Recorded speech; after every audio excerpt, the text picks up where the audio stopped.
Okay, This I is will. our Good afternoon. Good evening to all speakers and attendees in today's conference. First of all, I would like to introduce World Leadership Conference for anybody who is not aware of it yet. World Leadership Conference was initiated by World Women Leading Change Technology Program by Advanced Technology, scheduled every April. The main objective is to spread positivity in the global scale and together find solutions. World Leadership Conference consists of entrepreneurs and top leaders in their fields from all over the world, both from Asian countries as well as from Russia, European countries, Africa, the Middle East, Australia, and the United States. First of all, I would like to introduce myself as the moderator. My name is Amanda, and I'm a secretary of World Women Leading Change and Hujan Fund. Next, I would like to introduce the host for today. She is a real estate investor from Germany, and her name is Anna Stucker. Yeah. Hi. I can speak, yeah? So, everybody, yeah, nice to meet you. I'm Anna Stuckert. I'm from Germany. I'm investor. I am organizer. I'm a big investment forum, business forum, International Congress of Real Estate and Investment. I am good partner for buyers, for sales. I can my clients minimal 50,000 euro or 1 million euro sales or buyers. This is my partners, and my vision: we must new models, business forum, business model for different country, different branch do. Yeah, my English is very bad. Sorry, but I hope they understand. Yeah. Maybe you would like to introduce the topic for today? What? The topic? My topic this investment. Yeah, my topic this my presentation.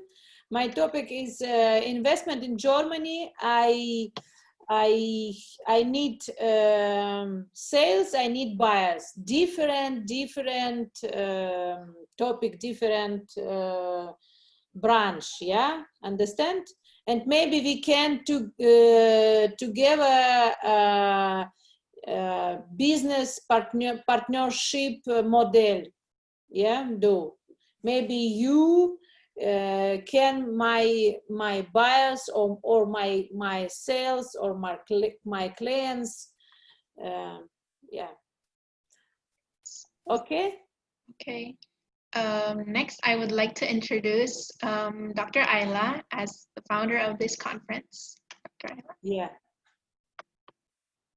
Thank you, Anna. I know you are very busy. Thank you for hosting the event from Germany.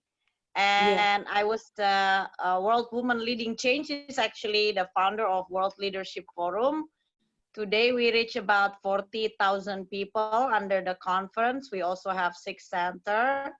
And I'm gladly to announce that we will do partnership when you do the real estate investment forum back there in Germany and Europe. And I will help you organize it in Jakarta and Asia, Indonesia. So we can contribute together for real estate and investment. I want to say thank you once again for Germany to host this batch 24. This is one last batch before the last batch. And over to you, Amanda. Enjoy the conference. Yeah. Okay. So our topic for today is investment trends in 2020. And talking about investments, I would like to introduce Hujan Asset Management and Fund as one of World Leadership Conference's sponsors. So Hujan was originated in London, and it focuses in Indonesian infrastructure opportunities and real estate and invests with a long-term perspective. The vision and mission is to be leading investment platforms through highest degree of transparency, innovative investment and product solutions, and to create sustainable values to all stakeholders by rigorous selection of investments and projects, as well as collaborating with reputable local partners. Okay. Very strong for me. This is my presentation, yeah? You read my presentation? What? Sorry? What do? You read my presentation, yeah? No, I'm just introducing about Hujan, our sponsor. Okay. Yes. Okay, for our first speaker he is from Indonesia. He is the founder of Anusa Data, founder of Tran Asia. And his name is Mr. Nusa Rangkuti. Hi. Well, hello, everybody. It's good to be here. And like Anne said, we're going to be talking about investment. Well, in this part of the region, it's not really difficult to find the right place to put your investment, because we really do have a real demand here. It'll be in agriculture, for property would be like a landed house. We have a backlog of 7 million houses here in Indonesia, and well, with the right kind of technology, this could be an opportunity for investment.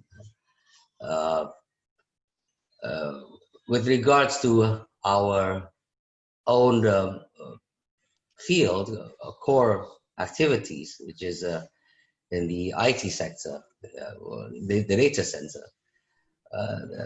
this could stimulate demand for office spaces and other kinds of amenities, supporting amenities. And of course, if we're talking about property, then as we all know, we need to be innovative at this stage. We're improvise the way we do things and try to capture all sorts of collaboration with different kinds of services, just to come up with a new demand for our property. And from our industry, it is a growing industry in the world right now.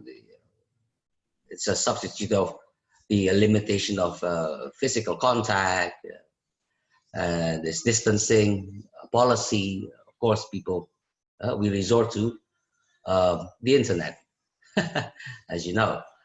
So there is, of course, a significant increase in demand for new infrastructure in IT, which could complement actually the property sector, especially for the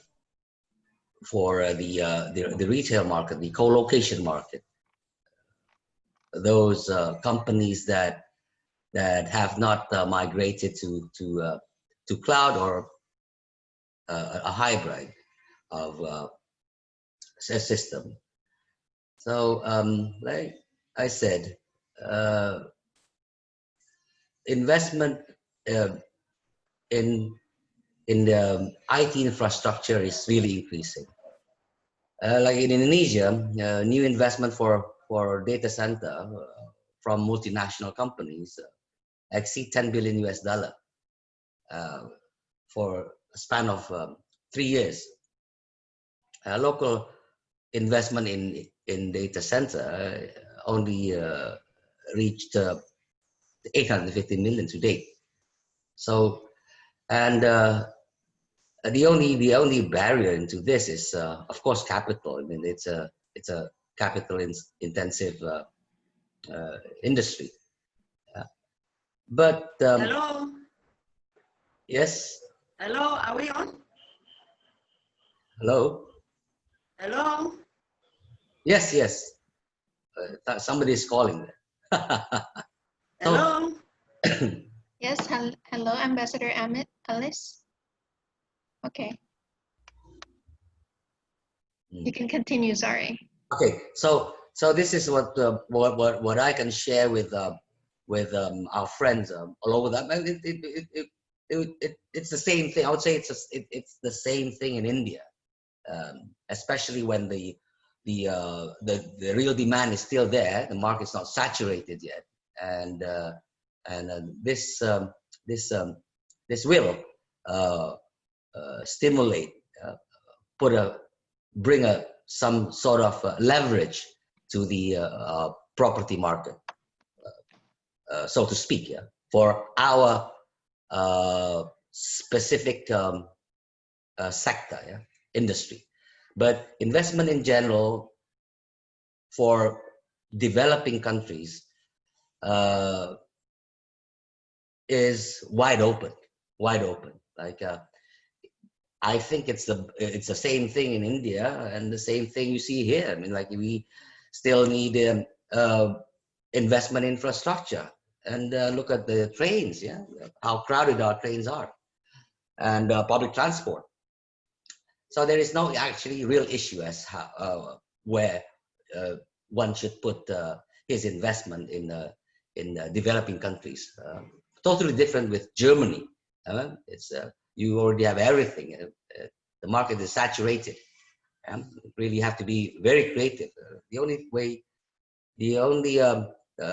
way I can think of is how to barter the excess of supply and demand, which could actually be offered to other regions that are affordable or using the right kind of doable scheme, right? Through venture, through lease, etc., just to be able to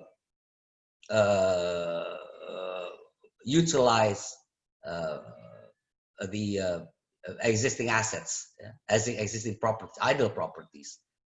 I could think of a million ways of, say, using idle properties in Germany, yeah, for so many things, yeah, not just data centers. I'd say that would be the same view countries like Indonesia would have for investment or investing in developed markets. So yeah, okay, go ahead, Amanda.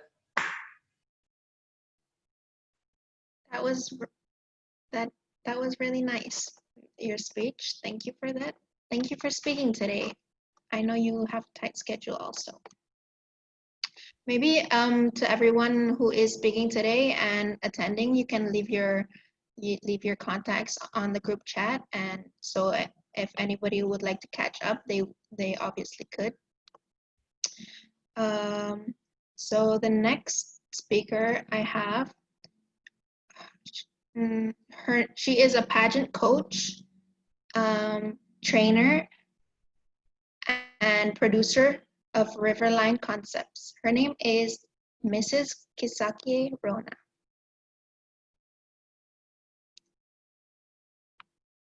Hello. Yeah. Okay. Hello, guys. Nice to be here and get to share different ideas on investment in our different countries. Majorly, I would say in Uganda, being a third world country, investment is so much to the foreigners that come into our country. We don't have so many local investors. This is because of the taxes. Taxes are high. When it comes to loans, the interest rates are high. So it's a bit too difficult for us local people to invest in our country. So most of the investment that we have are from people from China, people from Germany, people from USA, people that invest in our country a lot. Right now, most of the investment that we have going on in our country are roads investment. We have so many foreign companies, foreign investors investing into construction of roads, construction of dams. We recently have a new dam that is being constructed in our country, and it's an investor from China that have come up and they're putting money into this. So another thing that has a bit of investment is real estate. In Uganda, being a country that is 80% populated by young people, you find that not so many of them have the money to have their own properties.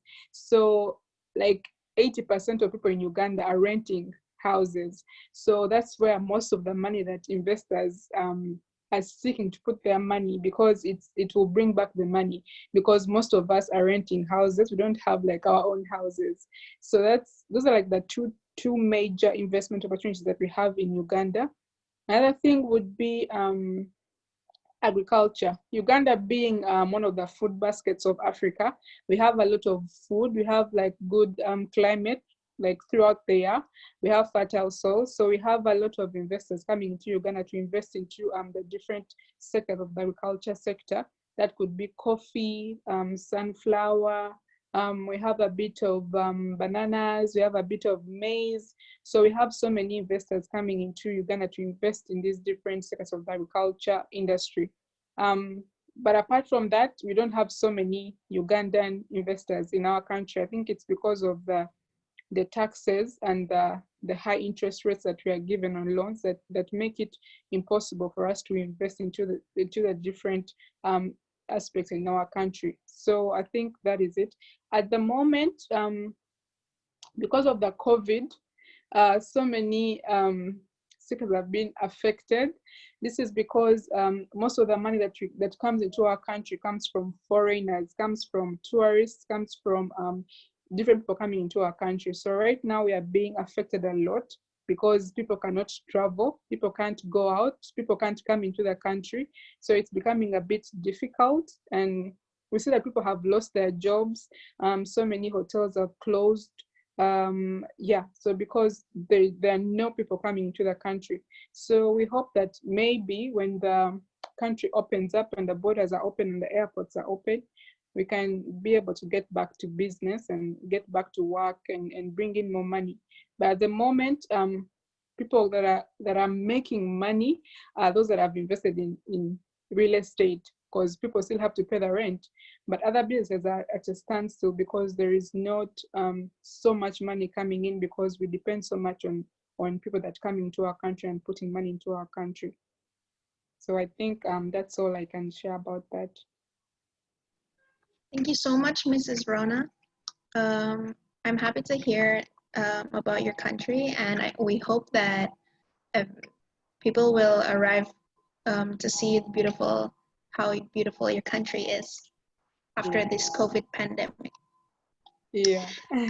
So our next speaker is Ambassador Alice Kamunge. She is the president and co-founder of WWLC Africa, president of WWLC Kenya.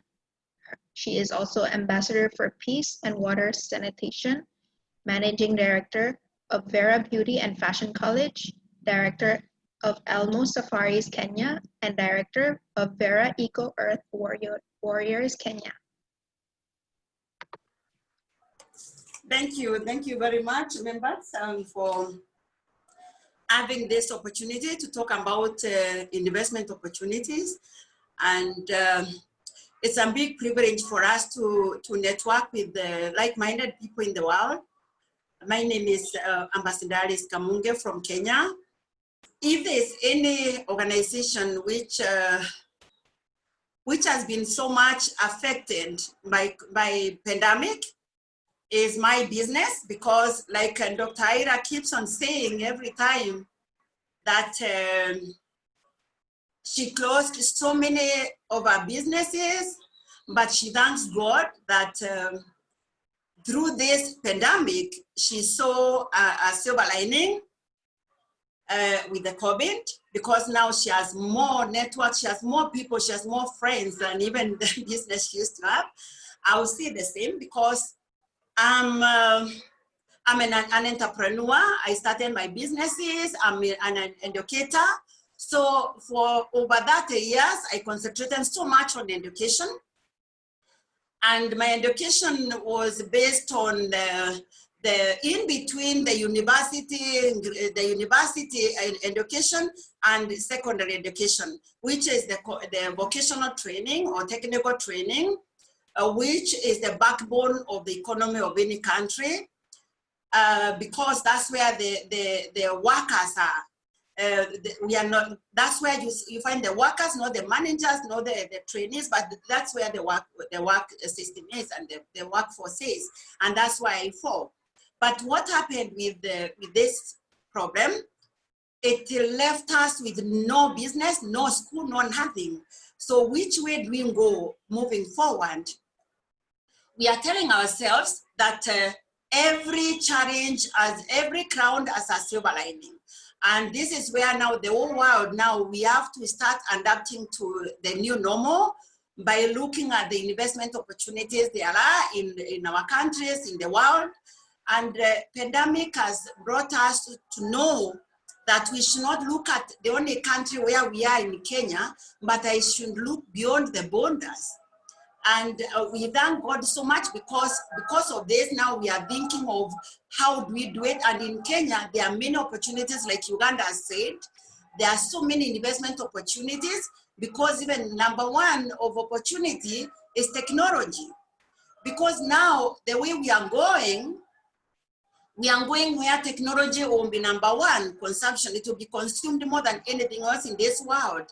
The internet, the gadgets to learn the internet services, like servers, like the telephones, the computers, the laptops, all those. So those ones to me is a good investment opportunities, and anybody who is thinking of investing, the best place to invest right now is in Africa, where we can be able to bring those badly needed technology in Africa, because we are starting to think that now that we can't do it without technology. Like for example, when it comes to education, we are seeing a big opportunity of investment in education, because right now in Kenya, 20% of the people or the population of our kids in Kenya are the only ones who can access internet, for example. Only 20% who have the gadgets even to access the internet. Even the servers are not enough, because like now we are struggling with keeping up to date with the internet, with even reaching out to even our clients or even reaching out to our students. And it's a big challenge. So that are a big investment opportunities there, and that's a big investment trend, which people, entrepreneurs, business people from all over the world, Africa is the place to come and do investment on technology and connectivity. Infrastructure is another investment trend which we must start thinking about, because right now we are saying people, it won't be normal anymore. People will find themselves doing businesses from wherever they are. May it be in their homes, may it be in the village, may it be outside, miles and miles away from the city, from the cities and urban towns. So there is a trend of more need for investment opportunities into those villages, into those smaller urban towns in the country. And Africa stands a big opportunity for such investment, because we did not see the need for a lot of maybe road networks, because the people are coming to the city and you do your businesses in the city and you'll be able to feed your families back home. But now the trend looks like we need to reach out to the people in the villages and in small urban towns and in wherever they are. So networks becomes a big investment opportunity there, and a trend which people have to look into. Another trend I'm seeing is on real estate. It won't be normal anymore to have investors like commercial investors. They might not have no business moving forward. So there is an investment trend where you find real estate, the estates where people are living. Now people need to start thinking of how do they accommodate the offices in the homes which they are constructing now, where right now we don't have offices, we don't have small business premises in the areas where we live. And that's a trend we are seeing moving forward. That's a trend where we see investors investing on more all-inclusive real estate components where people will live, and they will live and work and shop and have everything within their community where they come from. So that one is a trend which I see as moving to. But where I sit in education, that is where the elephant in the room is when it comes to investment, because we need to start thinking, and I see us now thinking of online training. And the investment trend there will be, people will look at how do they go online? How do they start now setting studios for practical use, and setting studios where the technology won't be high, very high now, because we need to see how do we reach out to our students when they are comfortable at their homes to avoid getting infections. So that's a trend which I will see it moving forward. Maybe by next year, we'll see more investors investing in good schools, schools with online, everything A to Z of online. I don't know how that one will happen. I'm challenged because I don't know how I will go online to teach practicals and theory as we are moving forward. But to me, those are the areas which I'm seeing the trends moving to.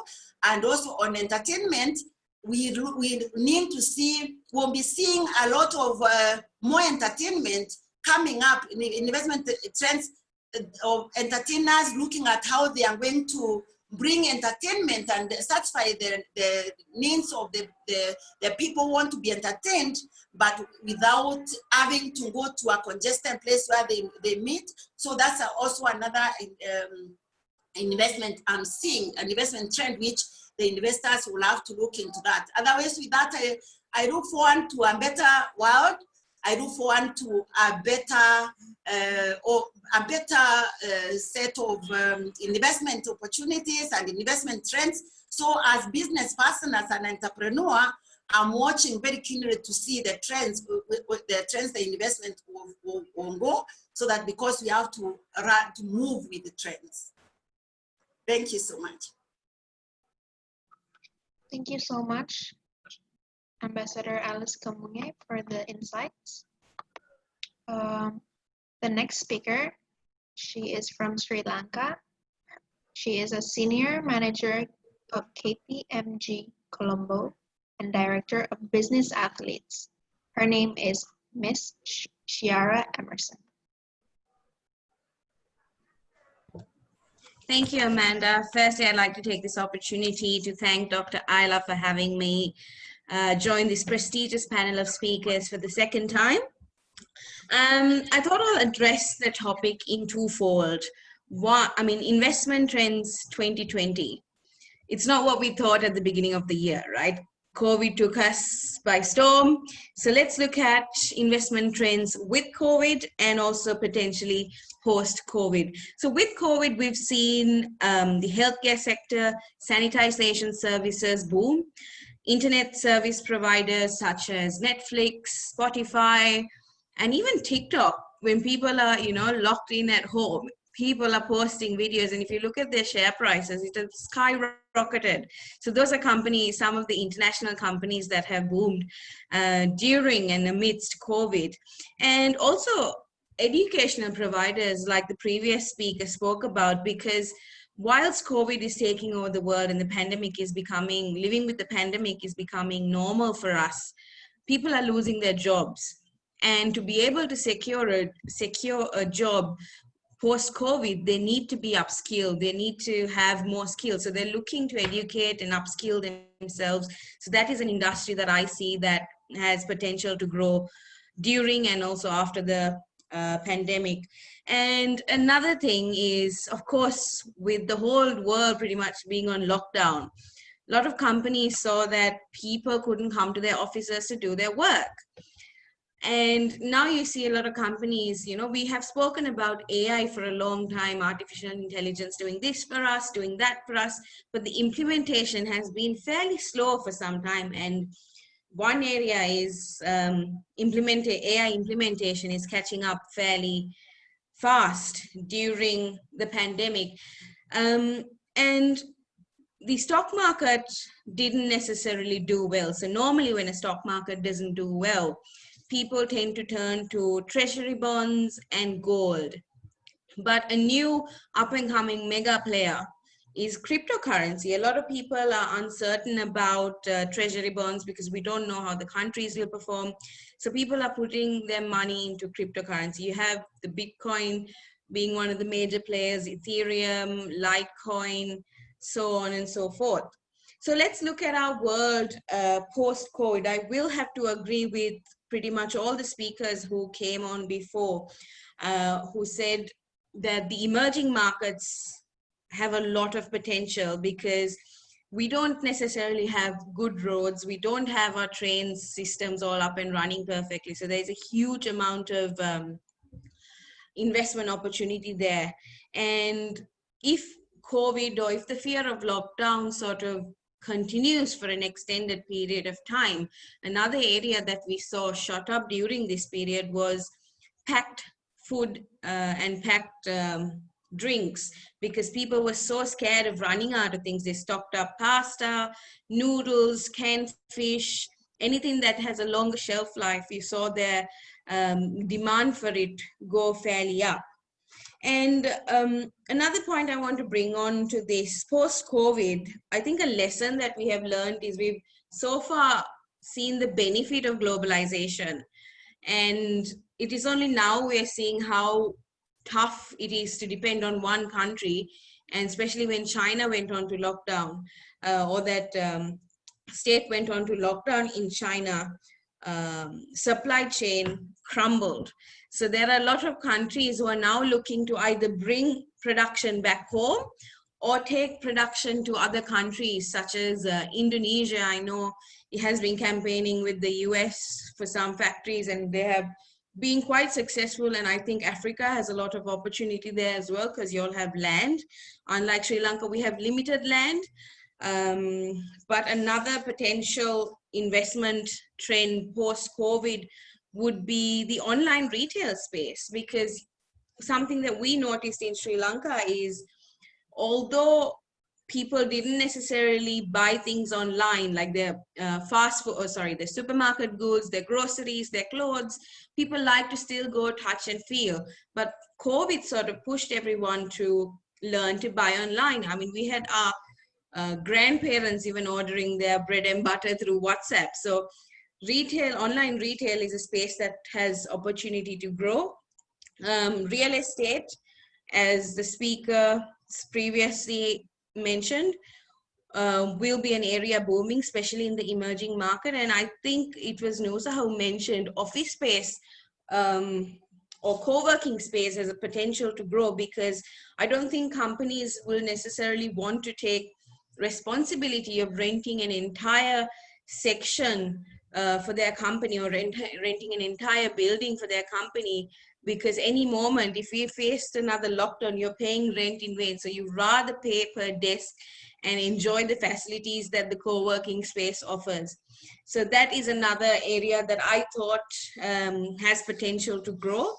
And last but not least, I think agriculture. I mean, if anything, I think most of the young people coming out of this pandemic is very earth conscious, very self-conscious about what they put into their body. They want to take care of their immunity. They don't want to constantly eat burgers and pasta. They're looking at homegrown foods, healthy food, vegetables. So I think countries like, especially Sri Lanka, we have beautiful soil. I think Rona mentioned this as well, but in Uganda, saying that you have good soil for agriculture. Sri Lanka is also blessed with amazing soil for good food, rice. We supply coconut, we supply tea, and there's heaps of opportunity for us to even do all kinds of spices. We have the ocean around us. We can even invest in fishery. So this is some of the things that I thought are going to look good during and post COVID. So that's my contribution for this evening. Over to you, Amanda. Great. Thank you so much, Miss Chiara Emerson, for talking about your country. That was really nice. For our next speaker, I believe he is from Malaysia. He is a managing director of Naga Steel Equipment, and his name is Dato Seri Dr. Zainul Azizan. Is he with us today?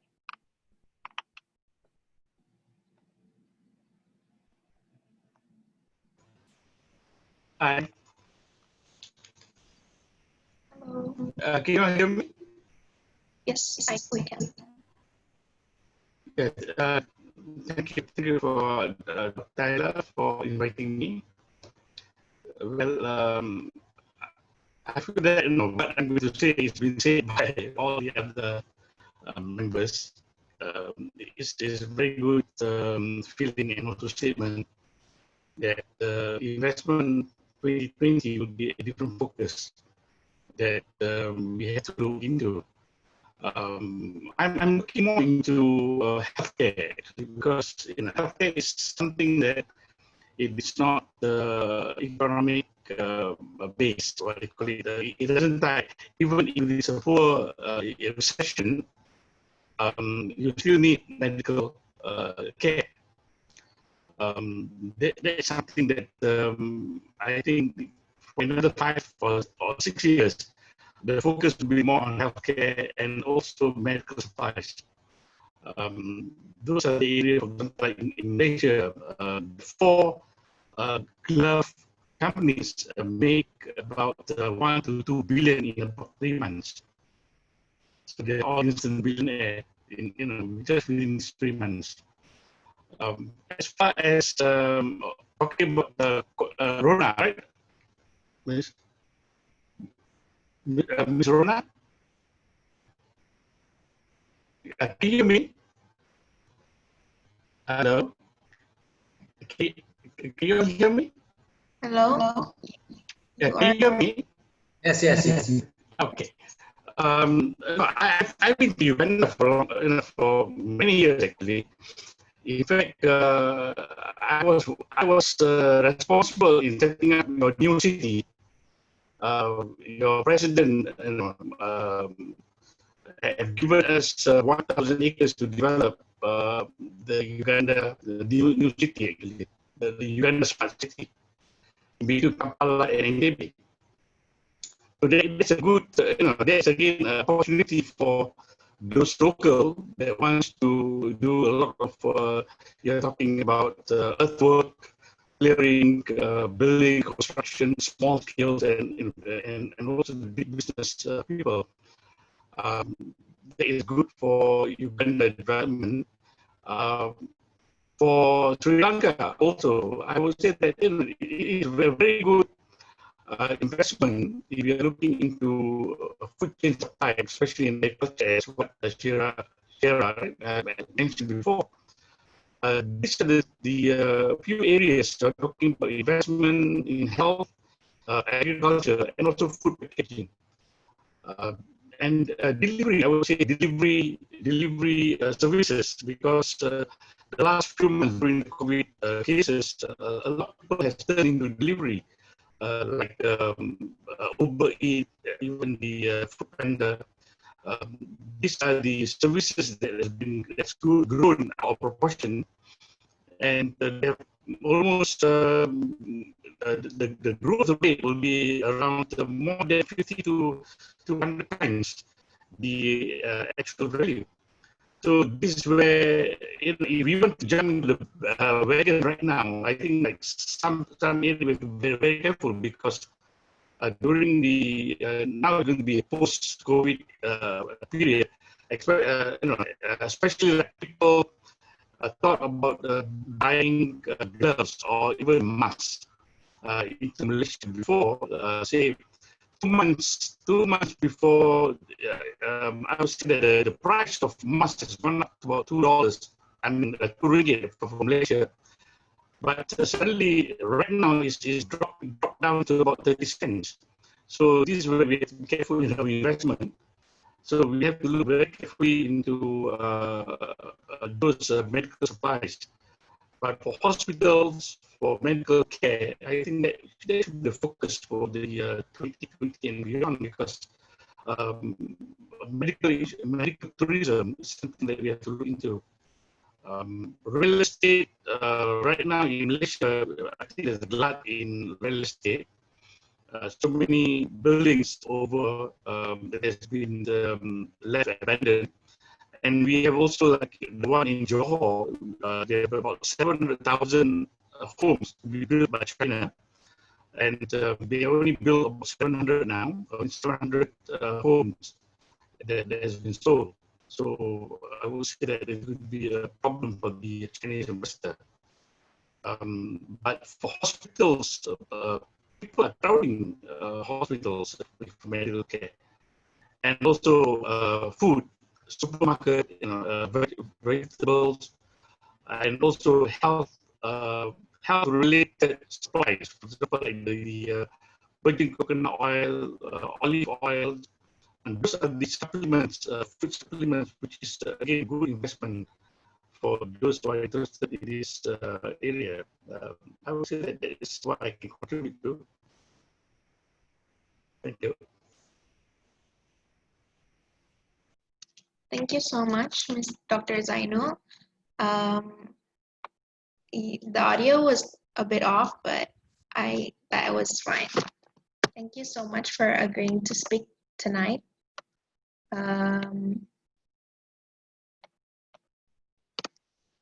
Next, our speaker is from Sweden, and he is the founder of Supertext, and he is a partner in Hujan, and his name is Mr. Martin Jacobson. Thank you, Amanda. Pleasure to meet you all. An honor to join this conference again. Yes, this is very special times, and I think I came to Sweden now a month ago, or maybe 6 weeks ago, from Indonesia and Singapore. And in Sweden, as you know, we don't have lockdown, so there's no government mandated lockdown. Everyone has been asked to do voluntary social distancing, and I was just looking at the numbers today, and they're going down very nicely. So I think the voluntary social distancing is working. So that's some good news.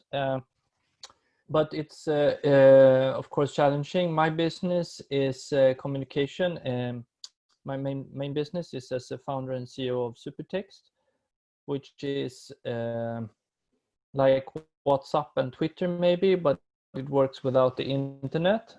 And I need to travel to get back to Indonesia, where I normally live. So that's a bit of a challenge. Today's theme of investment, I see in Sweden, which is an internet-centric country. I would say that people are a little bit nervous and careful, but everything digital is exploding and doing it well and doing great. So people are step by step becoming more brave. In Indonesia, I see so much opportunity in the digital space, just like one of the speakers before me mentioned.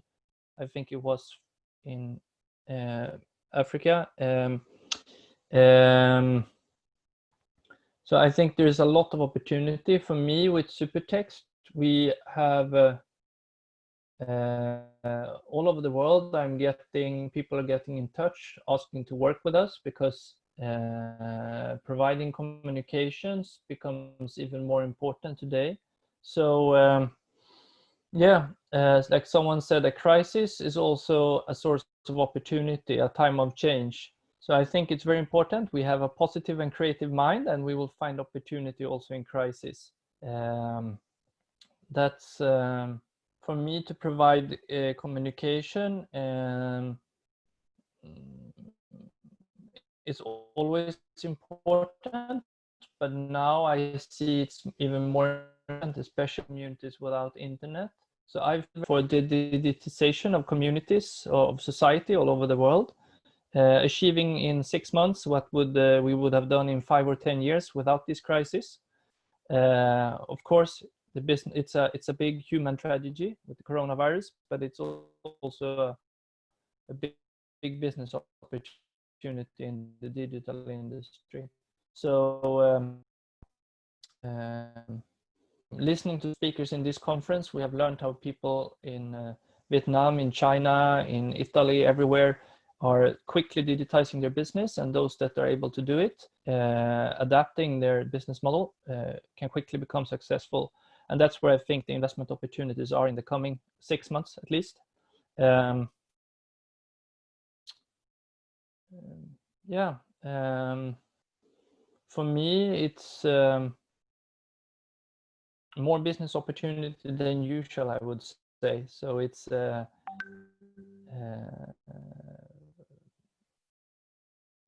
finding as an entrepreneur, I guess crisis, yes, but also excitement and positivity. And I think from a personal side, I've found that this time has been a time to not travel so much and focus on the close relationships we do have and the family. And I think that's also make us stop and think about what we're doing and strategize a bit. I think this is it's a great time for reflection. So these are the positive things I've but still I feel for those of you that still are in heavy lockdown. I'm so happy we can go outside even if we have to worry about corona. Here we're not locked down, and that makes a huge difference. So yeah, best wishes to all of you from Sweden at least. Thank you, Mr. Martin. I'm happy to hear that while the coronavirus is still on, but the business is very well. I'm happy to hear that. So our next speaker, she is from Kenya, and she is a chairperson in Kenya National Chamber of Commerce and Industries, and also Women in Business National Chapter. Her name is Mrs. Maria Namison Wasike.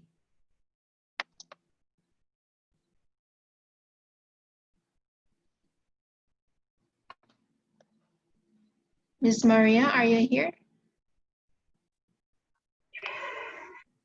Good evening. I'm sitting in on behalf of Maria. I hope you can hear me.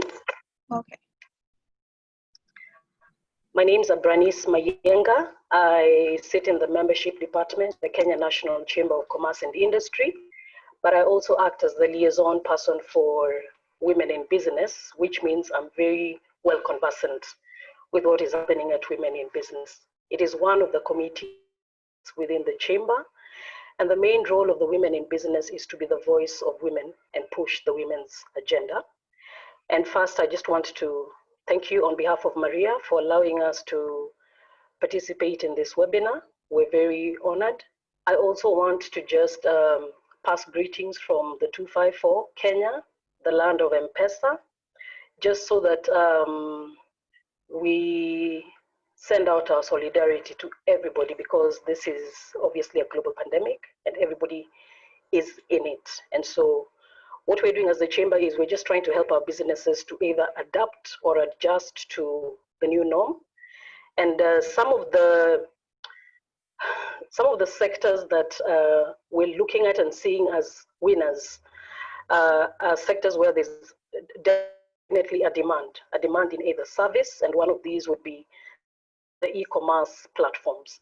So within Kenya, what we've realized is if you look at platforms like Jumuia, Kilimall, and Sky Garden, we're actually getting people now being a bit more conversant with online platforms to buy products, to just be a little bit more deliberate about what it is they're looking for, because obviously there are those who are seriously practicing social distancing and would not want to get their goods, all their goods and services from the supermarkets. And so we've had people resorting to going online just to see what is available, and definitely just the convenience of having doing your shopping and having it delivered to your doorstep at an extra cost. Now, we don't know how long that will last, because right now, obviously, there's been disruption with the importation that we're getting from different countries. But I guess as people try to just adapt and adjust, they might be, we might still see the players who were there before still coming in and taking up space. But obviously, it's opened up an opportunity for people on the online, on the e-commerce platforms to just see what opportunities there would be to boost their businesses. Now, when we also talk about some of the online platforms, we have Sendi. And Sendi is basically an ecosystem of motorbikes, vans, pickups, and trucks that are transporting goods. What the Kenya National Chamber, in conjunction with the government, has done is we've had a lot of our business people or businesses in the private sector who are transporting goods, because there's a curfew from 4 o'clock in the morning to 9 o'clock in the evening. We've been able to give them passes. So they have essential services passes, which means they can still go on, there can be movement of goods even after 9 o'clock. So that, for example, people who need to get products to the markets and need to do that overnight or are traveling from other counties, that facilitation has also been made possible. And so there's an essential services for very specific sectors. So Sendi is one of the organizations that has taken advantage of this, and they've created an ecosystem where they have a lot of transportation, easing of movement of goods and services. We also have what we call Safe Border. Safe Border is just the motorbike, which here in Kenya we call the Boda Boda. And what they've done is, because they're branded, they've adhered to the safety standards, they have the sanitizers, they have the masks, they're dressed appropriately. It actually gives the public that feeling of there's some customer experience in terms of, I would feel secure knowing my products are going to be delivered to my door. I'll make the payment via any online payment and I get my goods. So we're also seeing supermarkets partnering with some of these logistic companies. So for example, we have Tuskys.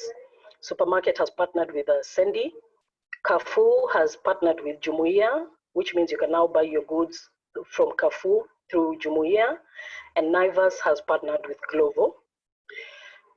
We're also looking at the solar companies. We have M-Copper Solar, which has enabled people to actually pay for solar based on the amount of money you have, or pay as you go. So you consume it maybe during the night, during the day you're not paying for your power. You'll only pay for it as you need it, which means they've actually adjusted to ensure that they're taking care of the low income earners, so they're able to also have electricity during the night. Maybe they want to watch the news and just keep up to date. We also have PayGo, we have EnvironFit, which are also now, which fall within the gas, the solar family. And so they're ensuring that people are still able to access fuel even as it suits, because obviously there's been people whose lives have been disrupted because of loss of jobs. And so people are just trying to get by. Then we also have M-Gas. M-Gas is basically offering you gas at an affordable rate. You pay depending on how much you have. So for example, if you have $2, they'll fill in gas into your cylinder based on that, and you can use it. When it's over, then maybe you can now fill the whole cylinder. So for example, you're looking at someone who's used up their gas and it's over 10 days to the end of the month. They can buy just a little for consumption as they wait for their paycheck at the end of the month. Then definitely online banking and mobile transfers. Kenya is known for its M-Pesa service, which means there's a lot of transactions happening by mobile. So for us, we've been able to reduce the possibility of having to touch money or pay using money. You can pay as little as 50 shillings just for your transportation from home to the city center. You can pay for your border, you can pay for your goods, you can pay for your electricity. So obviously the money transfer and the money payment systems is a big boost for Kenya. Winners will also be Visa and MasterCard, because we find that now, because people are not touching money, most of the people to use MasterCard and Visa. Then digital marketing. I mean, our eyes are constantly on our phones. So it's an opportunity for organizations to also now just look for ways of advertising their services and products. And obviously they are forced to now really position themselves, which means they're also learning as they go. When it comes to free Wi-Fi, we have BRIC, we have Power Internet, we have Telecom Kenya, who are providing us with solutions where we are able to access Wi-Fi and broadband. We're able to be connected. And specifically, there's Power Internet, which means the internet is able to reach the people in the low settlement areas or the underserved areas. And so they're able to access broadband and connectivity. Then our internet service providers, we have Zuku, we have Safaricom, and we have Fiber. Obviously, because now we are not sitting in rooms having our normal meetings, we're doing webinars and video conferencing. So these companies are really up to the game in terms of ensuring that our connectivity is up to date and is running throughout. There's definitely, as my colleague and a good friend of the chamber, Ambassador Alice Kamunge mentioned, there's been an increase in e-learning platforms, because now children are not going to school and they're forced to actually have to learn from home. So obviously it's also put parents in a place where you need to find out what are some of the sources of information that we can use to ensure that our kids are educated and that we're constantly keeping them engaged. So we have Longhorn publishers, we have Eneza, we have ViewSasa, and we have Ubongo Kids. And then finally, we have the online consumption of data, which is mobile data. And it's actually just changed our habits in terms of now we're looking for information online, we're doing TikTok, we're on Instagram, we're on Facebook. So a lot of people have been forced to start looking at ways of boosting maybe their Facebook pages to sell their products or just to be a bit more visible. So some of the areas that we'll probably be looking at to invest is obviously skills, because now people are building up on their skills and upscaling. And then financial institutions are now looking at investing in online training platforms, which means we're engaging them to start having pre-recorded trainings that they can post on their website so that people can access that at a time that's convenient for them. And then definitely there's food and packaging, those would be winners also, and healthcare and hygiene products. And I think that's it from me. Thank you very much. Thank you so much, Mrs. Bernice, for taking Mrs. Maria's place. Our next speaker comes from New Delhi, India. He is an advocate in the Supreme Court of India. His name is Mr. Shishir Raj. Hello everyone, namaste from India, and I'm hugely privileged to be speaking here. Thank you, Dr. Ayla, for having me here. When we speak about the investment trends in 2020, we had not expected that we will be facing such a pandemic which would be affecting our day-to-day lives. You know, the business, your work, your family, the revenues, everything. So much of the investment themes that have dominated over the last decade appear to have run their course. You know? So the way those themes end and exactly what will replace them remains uncertain. You know? So some of the uncertainties which I like to highlight here is like the US-China trade war, the trade tensions between the US and Europe, which is beginning to escalate since the last year. There are very mixed views on how robust global growth is and will be post COVID-19, and the question marks over China's domestic economy also. I remember some of you were speaking about the supply chain, and I would like to say here that there have been a campaign to reduce the dependency of the global economy on China. But I say that unless that supply chain or the alternate market for supply chain emerges, we are not going to be, less dependent on China. I would like to speak about the increasing volatility in the second half of 2020. Already 6 months have been passed. So equity market volatility is likely to increase during the second half of the year. We also have the stock market crash, which we assume that if Donald Trump is defeated, especially if a progressive Democrat alliance comes, because US domestic issues, the outcome of the election could also have major consequences for geopolitical risks, So the market timing is very important. One of the most popular investing myth is the sell in May refrain. Now, I will be talking about Europe. European equities have trailed US stocks since 2014, but with better offer value. Investors will be looking for opportunities if the UK's exit from Europe is nearly over. I will be talking about my country, India. We are still battling with this COVID-19, and we have a war-like situation here.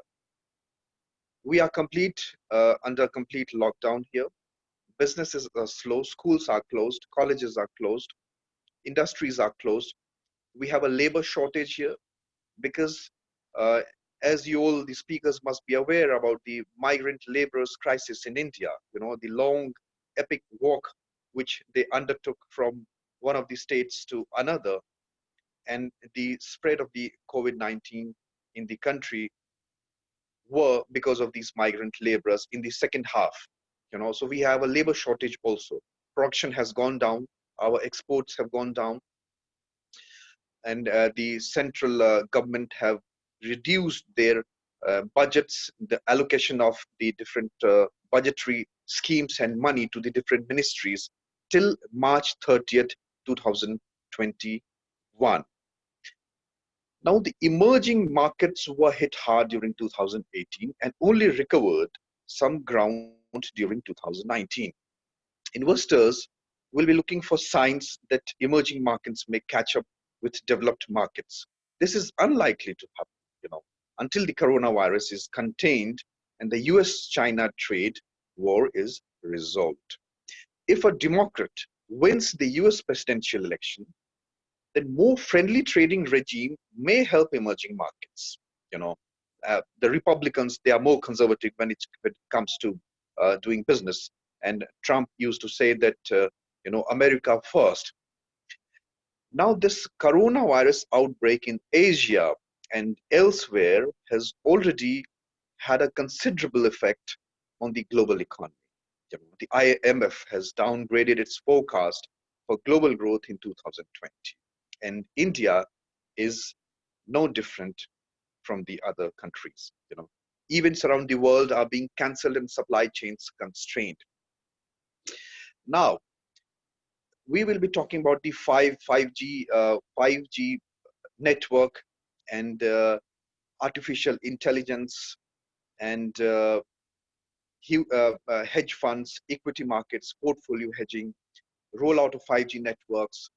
As with the last decade, stock picking strategies will be focused on the tech sector. In 2019, software stocks were the standout performers, but they were not trading on high multiples. Now, the digital advertising is one of the sectors which would come in terms of total spending. This prompted an increase of the level of interest rates, which we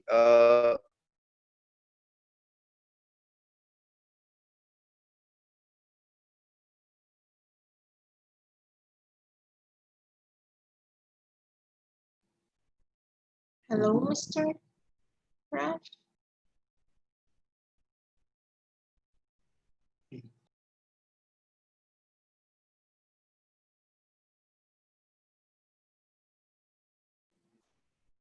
Hello? Okay. I think Mr. Shishiraj has connection issues, maybe. So can anybody hear me? Yeah. Okay, Yeah. thank you. Thank you, Mr. Nusa. Okay. Okay, so our next speaker, she is from Rwanda, and she is the founder and chairperson of Green Leaf Cooperative, and founder of and owner and CEO of Tamil Foods and Beverages Limited, and founder and director at 1000 Hills Design. And her name is Mrs. Rose Kanyange Kabuye. Hello, Mrs. Rose.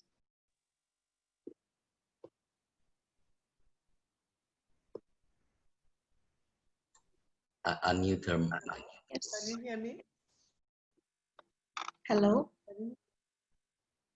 Can you hear me? Your voice is very low. Can you hear me now? Yes, we can. Even now? Yes, it's better. Okay, my name is Rose Kabuye, as you have said. I am from Rwanda. Greetings to all of you. Thank you, Amanda. I acknowledge Dr. Ayala and Ambassador Als for inviting me. Let me just give you a few numbers, and we heard from Rwanda so far. We have 754 cases, 361 have already recovered from COVID, and only two deaths. This is thanks to our government that put in quick responses. What are the major economic challenges? There was a slowdown in services and industry sector.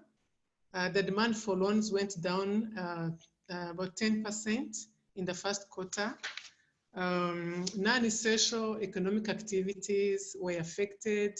We have a lot of businesses, motor taxis, construction was affected, casual laborers, of course, and they are the majority that support families in Rwanda. Definitely tourism was affected, and government had invested a lot in tourism, bars, hotels, meetings, incentives, conferences. All those areas that involve face-to-face were affected. Even the export and import were definitely affected, especially we are importing a lot from China. So in February alone, in the first month from January to February, 70% of the export went down. What are the major responses?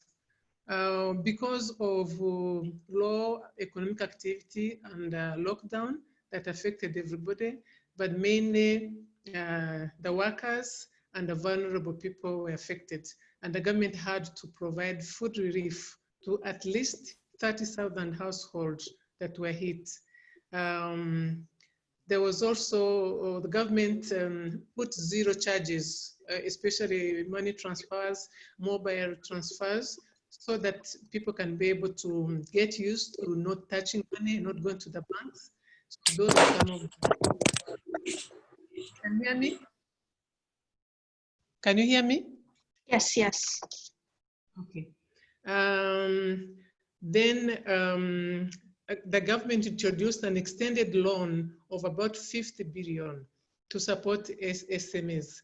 And IMF also approved a credit line of 109 million to help the impact of lost foreign earnings and trade.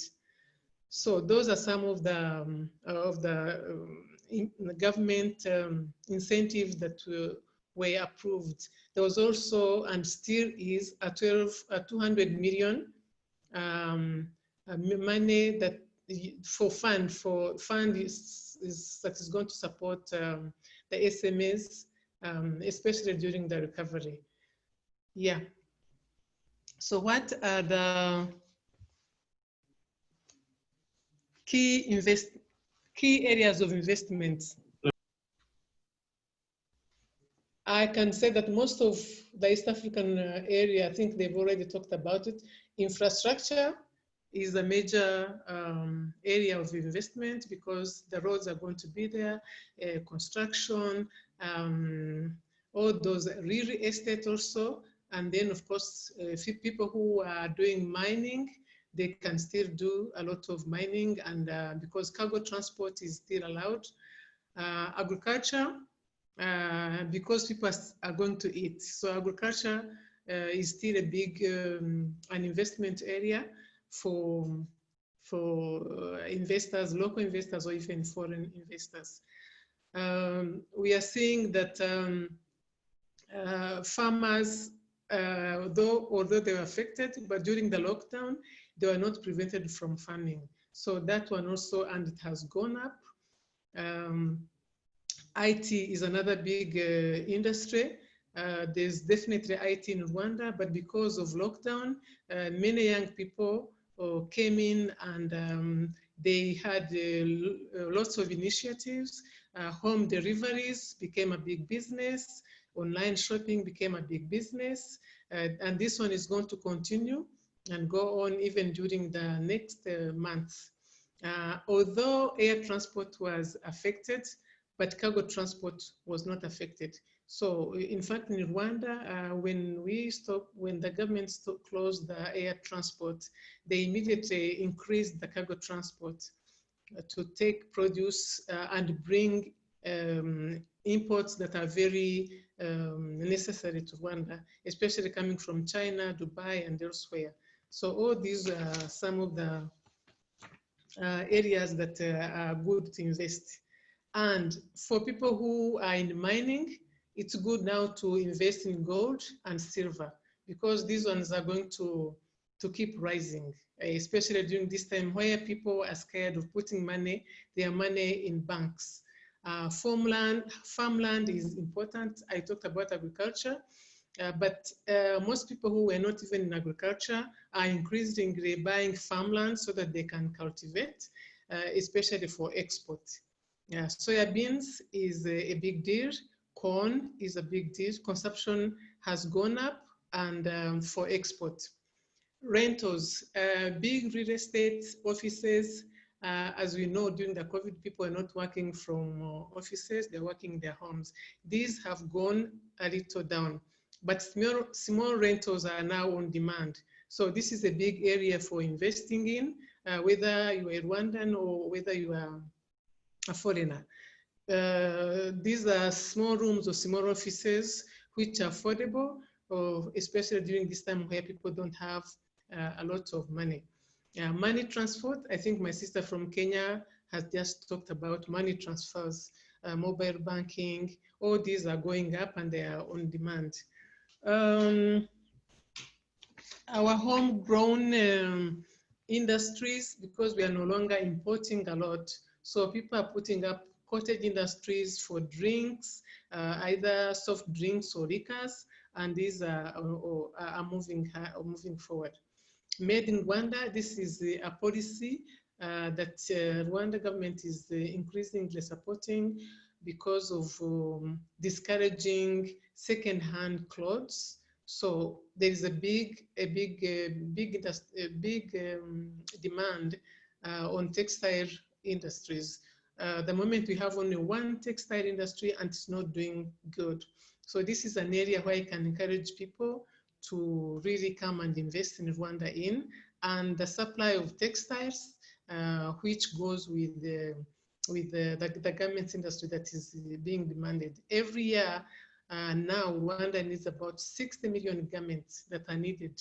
So this, you can see that this is a big area to invest in. What are the areas that you need to avoid? Of course, tourism is one area, hotels, bars, nightclubs, event management.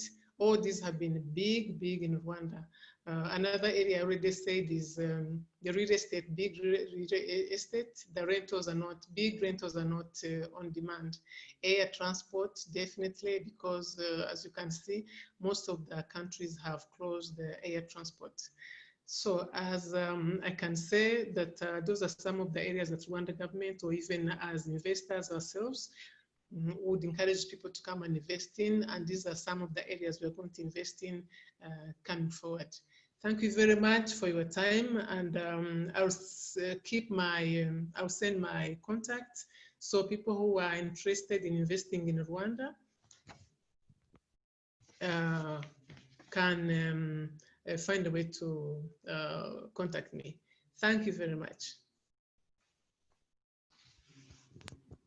Thank you so much, Mrs. Rose, for talking about investments in your country. Next, I would like to call upon Ambassador Debbie Demio Raputi. Is she here with us?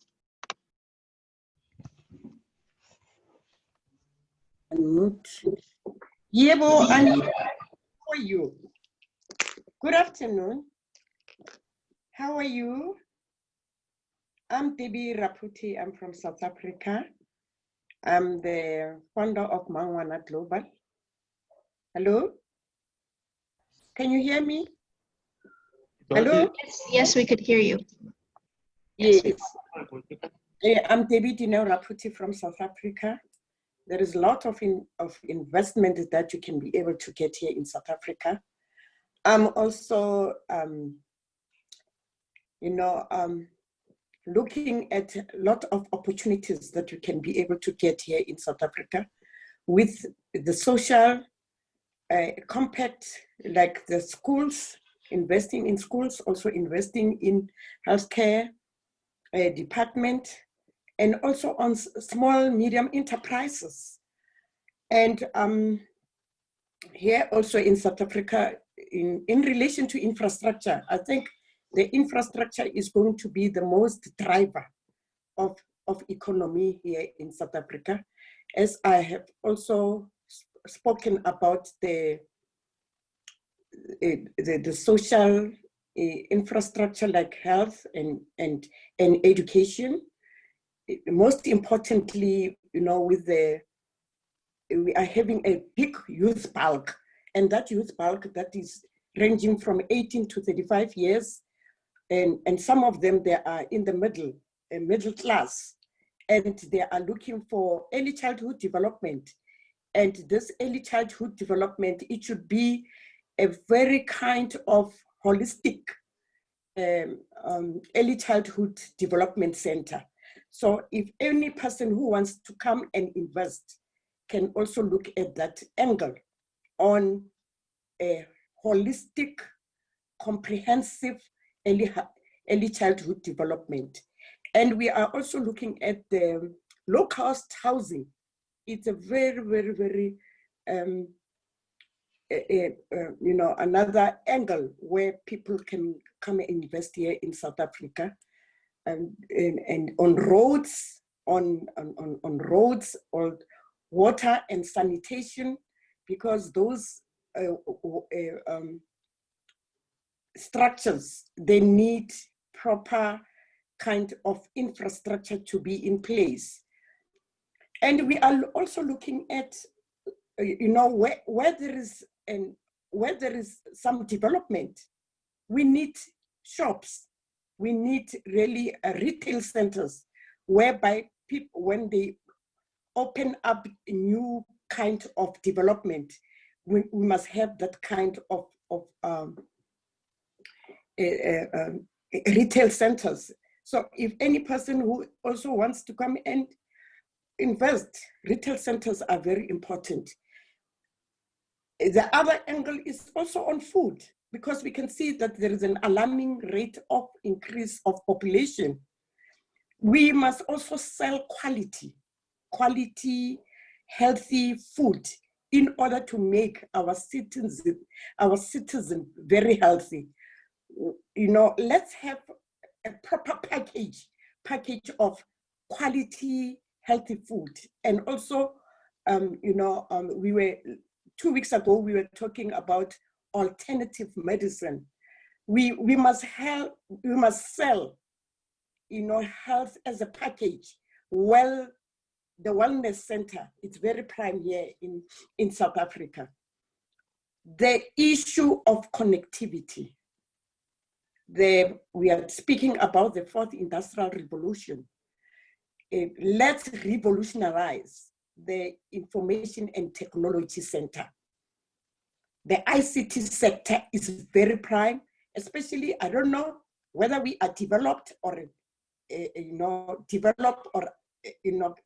coming, emerging. We are an emerging market. So it's very important that let's make the fourth industrial revolution, you know, a priority. We are looking on that aspect, those people who really wants to come and invest here in South Africa, the fourth industrial revolution. We are looking at the solar.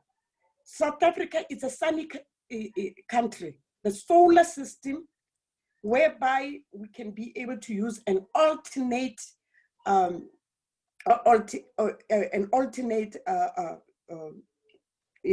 electricity or an alternate generation of electricity.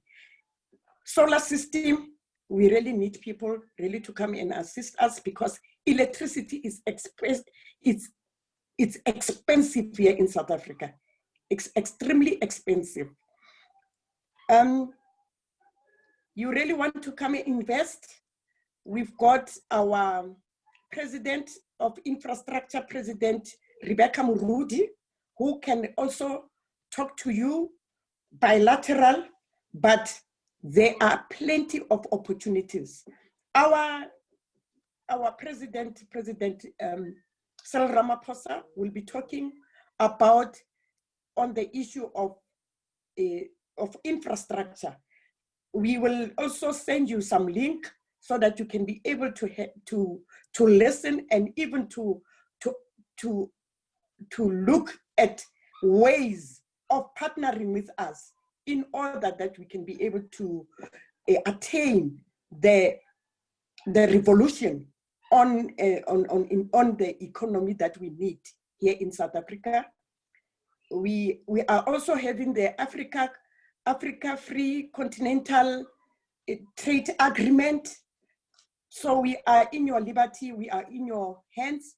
And even with the BRICS Bank, the Brazil, Russia, is it Russia, India? How can we tap in that BRICS Bank in order that we can be able to get the financial assistance that we need? We are here, Debbie Raputi at Yahoo, we are here. Come and partner with us. There is a lot. I don't want really to separate Africa or South Africa from any other African countries. We are having our President Ayla. We are having our President Alice. I'm here in South Africa. We are together.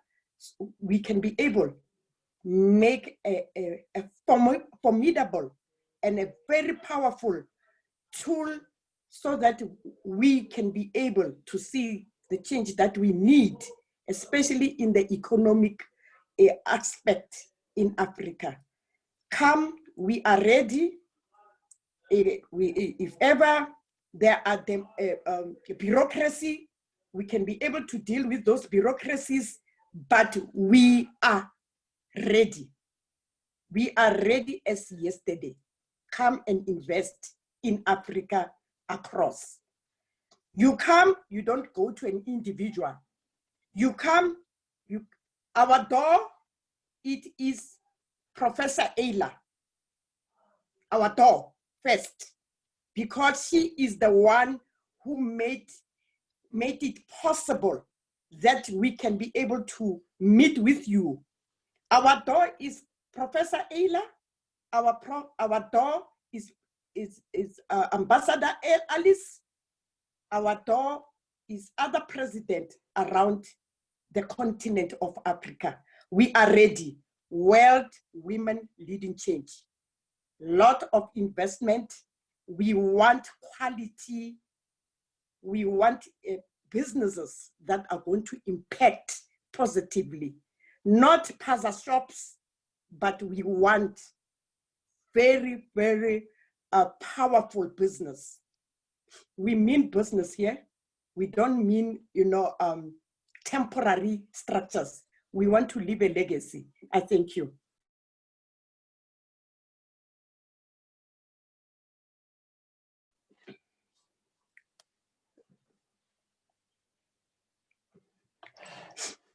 Thank you so much, Ambassador Debbie, for the very inspiring speech from South Africa. I think there is Mr. Shishir Raj. He is back. Hello, Mr. Raj. Will you like to finish off your speech, maybe? But I just wanted to say nothing about us.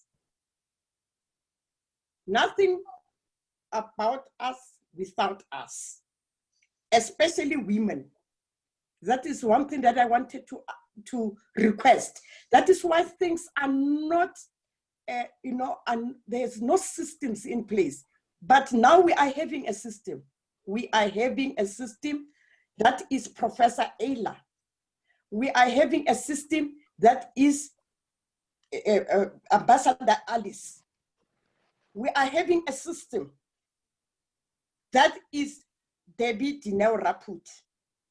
We are having a system that is the president in other countries. We are 55 countries here, and we are women. So we are united, formidable women leading change. Nothing about us without us. Wow, very inspiring, Ms. Ambassador Debbie. Thank you for the speech. And I see Mr. Raj. Yes.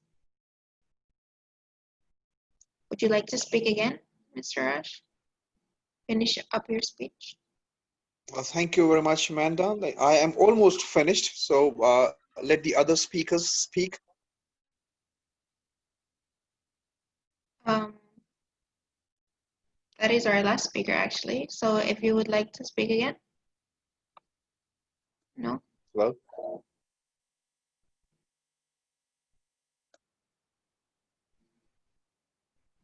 Oh, no, thank you very much. I'm almost finished. Okay. Would you like to speak again or not? No, okay. So can we have, if anybody would like to ask questions? Yes? Yeah, can I? Yes, please. Well, it's amazing hearing from all our friends. So I think we can all agree that all our countries do have potentials. And like Raj says, we need to disrupt this supply chain. So we need to start creating self-sufficiency, right? Break this centralization of production, making every region, every country sufficient in their own way. Yeah, limiting what's this trade, international trade. Yeah? Only then can we truly be independent. Of course, the constraint, this is what we need to eliminate. In all this, I bet the constraint is financial, funding, investment. And there are ways of actually going about this.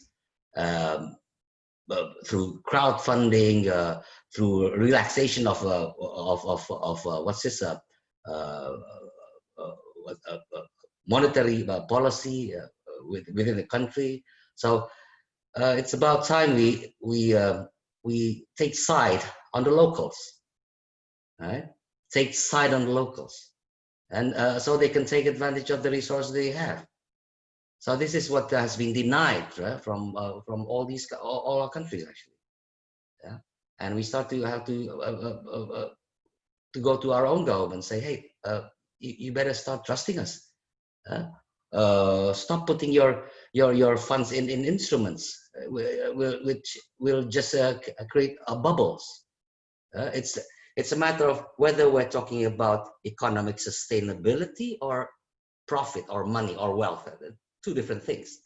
I would say that we need to address the what's this what's this the matters that are important. Set the priorities, which is basic needs, food, yeah, food security, right? That will create social stability, political stability, etc., etc. Technology is available. It's nothing sophisticated. Yeah, it's they're just tools. They're just platforms. Yeah, but what is important is the production sector. What are we making? We're not making anything. We're just making money, right? So we have to realize this. We have to address these issues of not producing. Keep on importing, right? And in the end, we're dependent from one country to another, which becomes a big problem once there is disruption, like what is going on in Europe, what is going on in the South China Sea, what is going on between India and China, etc., etc. So if we could start being self-sufficient, yeah, the rest would probably be downhill. And technology can easily address problems you have in Uganda. Yeah, in Uganda, where you cannot reach all your population. Well, it depends on the policy of your country, whether they allow like what we call an open base transceiver station. You don't need your mobile contract credits to access the internet. But communication is supposed to be free. It's too commercialized. See, they're making a lot of money out of this. So this is what we are actually against. Activities that do not create anything. They just create wealth, right? They do not create stability. They do not create prosperity. They create nothing. So I think the world should move towards this productive way of living, producing things that really matter, that really create prosperity, happiness, and then we can really move in a bigger step ahead, right? So it is more to a relaxation in the banking sector. So that's why we propose a convergence of two different sectors. One, the wealthy sector, we'll say the property players. They have all these assets, and on the other side, you have all these farmers, maybe startup companies, not having anything to collateralize, right? But they have something real they can produce, right? If you converge all these two, then we would have leverage and productivity, and a stimulus, a leverage in the economy. So I think we can agree on that, and we can always exchange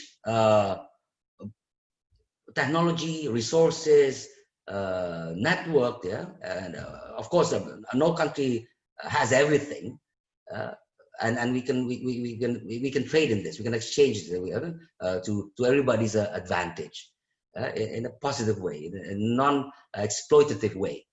And this is how we should. This should be the new norm. Yeah, this is the time for ruralization. Yeah, we had difficulties in getting people out of the big cities, and this is the right time. We could spread out our people. What's this? Have them, let's say, do farming, agriculture, producing something that is significant for the security of the nation. And import substitution. So forget about doing export. For most of our countries, being able to substitute import would already be a big thing, right? And our government should think like statements. Yeah, they have to see the big picture, the macroeconomics of it, not thinking like a businessman, right? So if say your locally produced goods are slightly expensive, but it's better than importing, because this locally produced product will contribute to the GDP, to your economy, no leak. So I say we have to secure this. Then we would have a more stable world. Access, we trade with other countries, right? But we do not force something that they can produce themselves. This could bring balance. Yeah. Other than being innovative in doing business, or in using your property, shifting from those kinds of things.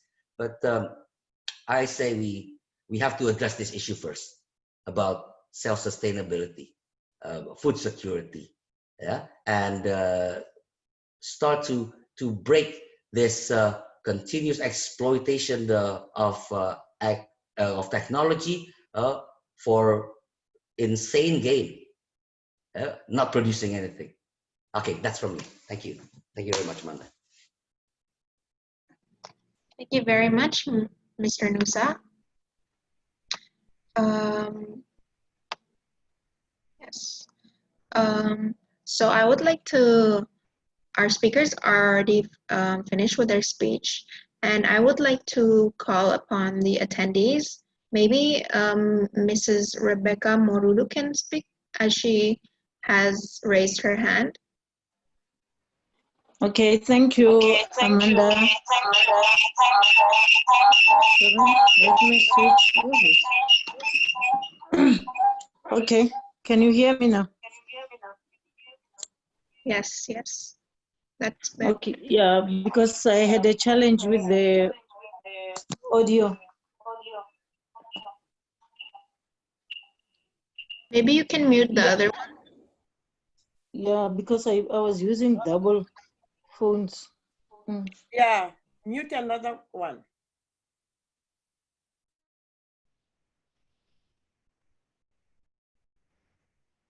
All the speakers have spoken, because I thought maybe it's time for questions or inputs. Let me check first if whether all the speakers have done, because I'm not sure, I was not hearing well.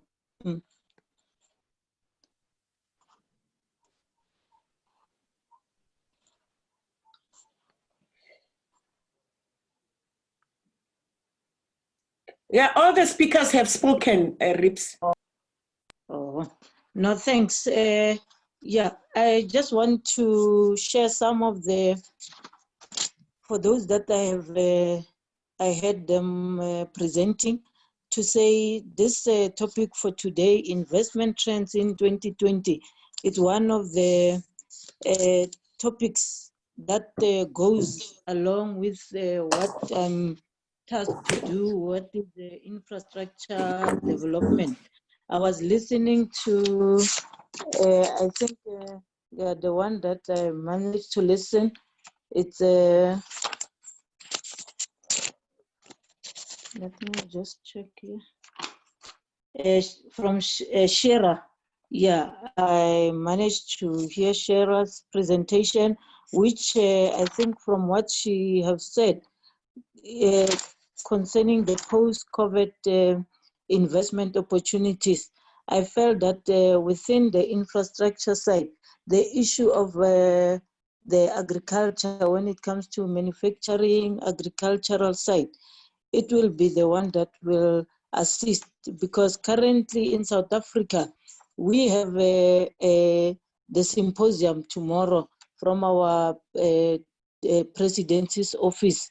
In that symposium, the issues that they are pushing, that they will be presenting tomorrow, it's issues that will be looked at, the sustainability infrastructure development within different sectors, which in our country they are looking, in South Africa, they're looking at manufacturing and industrialization, making it locally, so that the businesses can be brought to people in our local areas. And according to the presentation and the plans that in our country that they're doing, is that they want to make sure that the private investors, they invest where most of the infrastructure programs will be happening. And then while I was listening to even the lady from Rwanda, Rose, on the textile part, it's just then in the case, I listened even to Kenya, but the audio was, it was off after in the middle of the presentation. I'm looking at that when it comes to the investment, this platform, this networking, it will assist us to work together and to network when it comes to the issue of investment, because private investment is one of the key issues that we are going to look at, especially in Africa as a whole. But I just want to say to the host, Germany, this was a good topic, and which gives us more chance and more opportunities for us to collaborate as different countries when it comes to investment, when it comes to programs that will change our mindset, that will change our business side, to say where can we invest in business.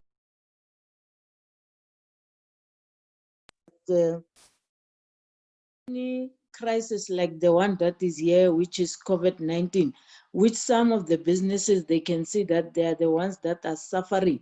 It can give us more opportunity to think beyond or outside the scope of the other businesses that some are currently doing and which are being affected by the COVID pandemic.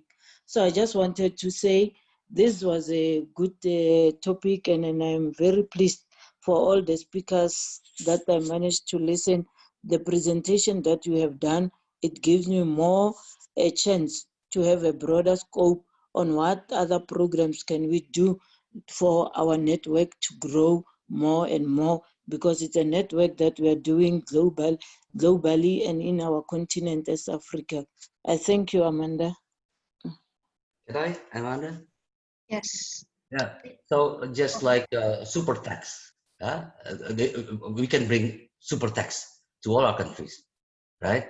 And it will eliminate a lot of cost. And we also have this platform we call a universal platforms. It enables anybody, anywhere, at any time, the opportunity for a task, a job, to earn. We're going to launch this, and it's for free. So technology is not actually the constraint here. It is the will, yeah, and it is the policy of the government, yeah, whether to allow, yeah, a non-exploitative way in economic activities. This is very fundamental, very important, I would say. The rest is actually business as usual, yeah.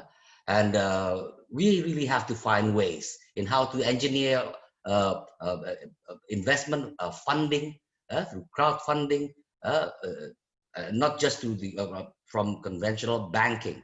Yeah, and regarding what's this self-sustaining villages, we have that model. Can you imagine? We have this concept of 3 hectares of land with an investment of only around 300,000, no, 200,000 US dollar, 200,000 US dollar, which can provide food and energy for 150 households. So there is, I mean, and we all know this. It's possible. It's mathematical, and it can be proven, the concept. Yeah, with this concept model of self-sustaining village, anybody can actually avail of a house, yeah, a place to live, without actually even with the right banking scheme, without having to put a down payment on the house. And the what's this the output of the farm, of the even in the infrastructure, yeah, will pay off the installment of the houses. How beautiful does it get, right? And all this can be implemented provided the banking and the government is supportive enough. So it is not rocket science, actually. It's mathematical. Put all these experts together, and they can prove that the formula works. Okay, I mean, that's all for me. Amanda, thank you. I completely agree with Mr. Nusa, yes, because actually when I know that is pandemic coming, I was in Italy and in London just one day before the gate is closed. And when I come to Indonesia, I started to feel that, you know, I built up a business of real estate conglomeration. You know, I invest in a lot of country, but I have to close it. So actually, it's tough at the beginning, but now I have formula, even though I have not done it, but I actually have formula, and the formula can be duplicated using super tax, for example, using data center. And of course, doing that, we cannot, actually this pandemic has taught us that we cannot live alone as a human. We have to collaborate. And it's an example of many companies, many big companies doing already collaboration, you know. And as a big, powerful network, WWLC, this is actually one of the purpose for us to collaborate together. For example, like Rwanda probably are, you know, economically have mineral resources such as gold or anything, but Rwanda cannot move the gold.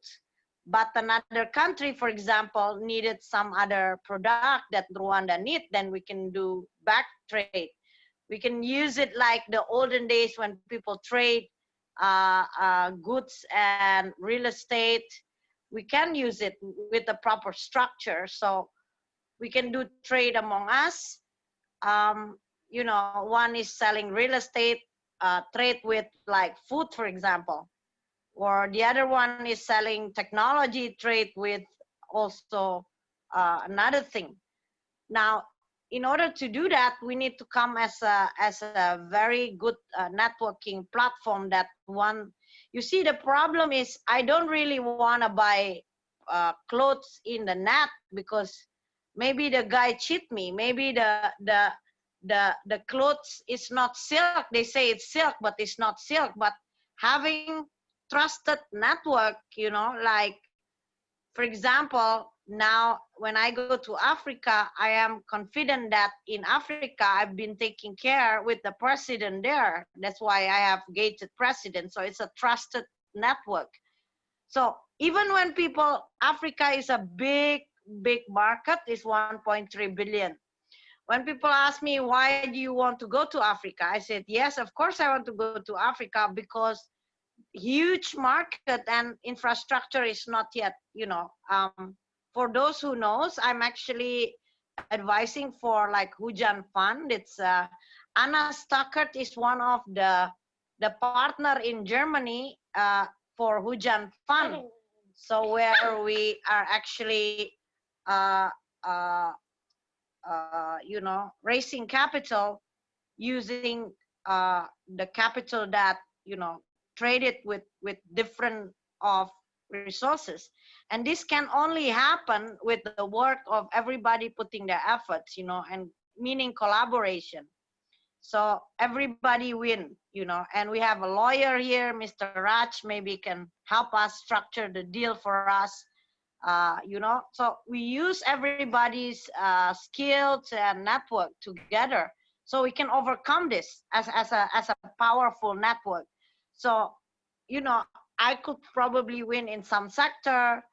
Another president will be winning in different sector because, like I said, people can print money. We cannot print gold. We cannot print food.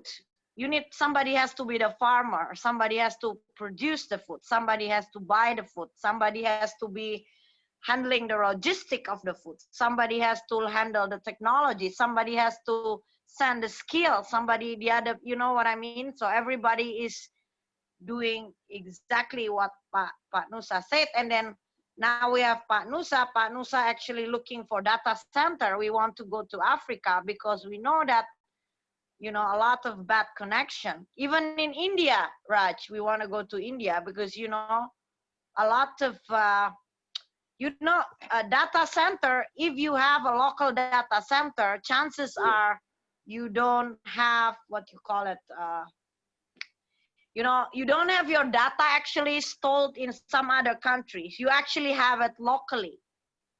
So this will actually have many things. Also, it will absorb the job that is lost during the pandemic, for example. And this pandemic is actually creating what we call gig entrepreneurship.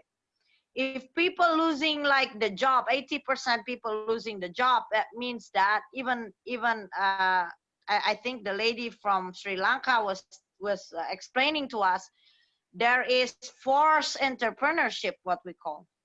So you don't have any other option than skill yourself and maybe try to help your friend that already have a product and collaborate with her, sell her products to different countries, for example. And this is the time because people will not travel. Like I will not go to Vietnam now. That's why I need Helen, my partner in Vietnam, to make sure that, okay, Helen, this is what I want to do. Can you address it? Or, for example, in Africa, I don't need to go to Africa. I have Ambassador Alice, I have Rebecca, I have Ambassador Debbie. We can merge. And this investment is actually not always money. Money is an energy. There's a lot that we can do together as a network, powerful network, to diversify the money. We can even do trade among us, like, for example, I have real estate. I cannot sell my real estate. I want to trade it with oil in Africa, for example, because I need oil. I have a medical, I have a business I invest in medical business that need oil, that need horn, There's a lot of things we can do together as a powerful network, as long as everybody wants to put their efforts, everybody wants to do something. And we have Anna Stuckert. Anna is very powerful in Europe. She can help us raise capital. I don't know if she here. She just had a baby, so she was telling me that she could not join maybe long because she had a little baby. When I met her 2 months ago in Berlin, she's like at the end of the pregnancy, But we have Anna Stuckert in Germany. We have Hujan Fund in London, basically, and we have Supertax in Sweden. I think we can do a lot as Powerful Network. We have Rebecca that can help us getting a proper infrastructure deal in South Africa. We have Ambassador Debbie. So I think we just have to find the structure, how to do it properly. And we have a lawyer here who could probably help us structure it.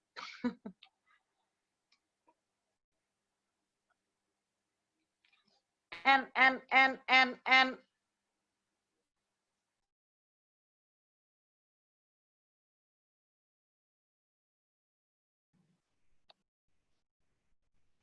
Hello.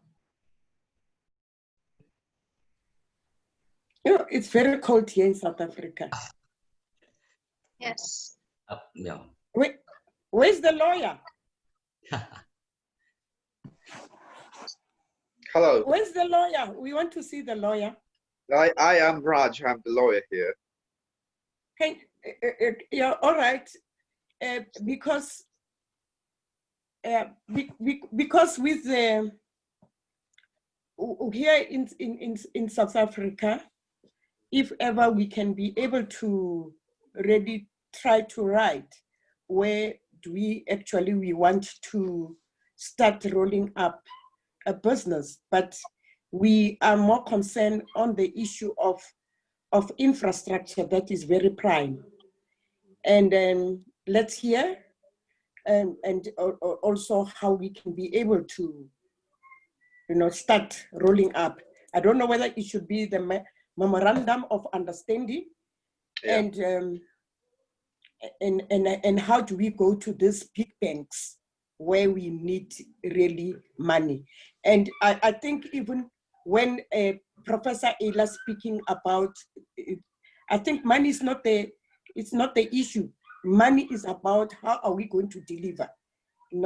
How are we going to deliver all what is required, and it should be in pen and paper. So that is most crucial at this moment. It's very cold. You can see that we are wearing very warm here in South Africa, extremely cold. So, but I'm the person who don't really want to talk. I want to see some deliverance. And then when are we really saying that this is the time that we are going to sit, strategically and see how we get the draft first. We are ready in South Africa. We are ready. We are ready because we've got people who can really incubate us as women. They can incubate us.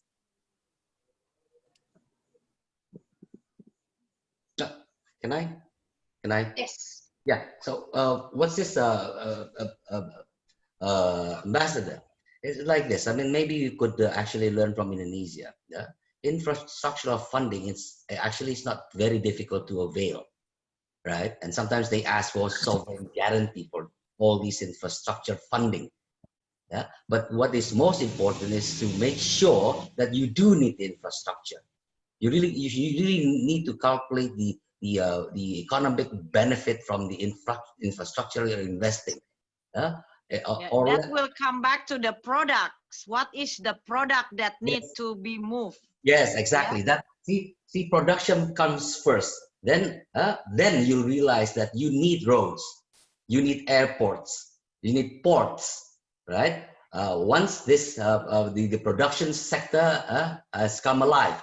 But if you prematurely set up your infrastructure, then it will only be utilized by goods coming into your country, distributed throughout your country, without the country getting any benefit out of it. So make sure this does not, this infrastructure does not come prematurely. Yeah? Automatically, it's natural. Once you produce, then you'll need roads, you'll need airports, you need ports. Those are the stages actually. So the production sector is what is significant in this case. Yeah? A lot of countries, like even Sri Lanka, has experienced something like that for the airport.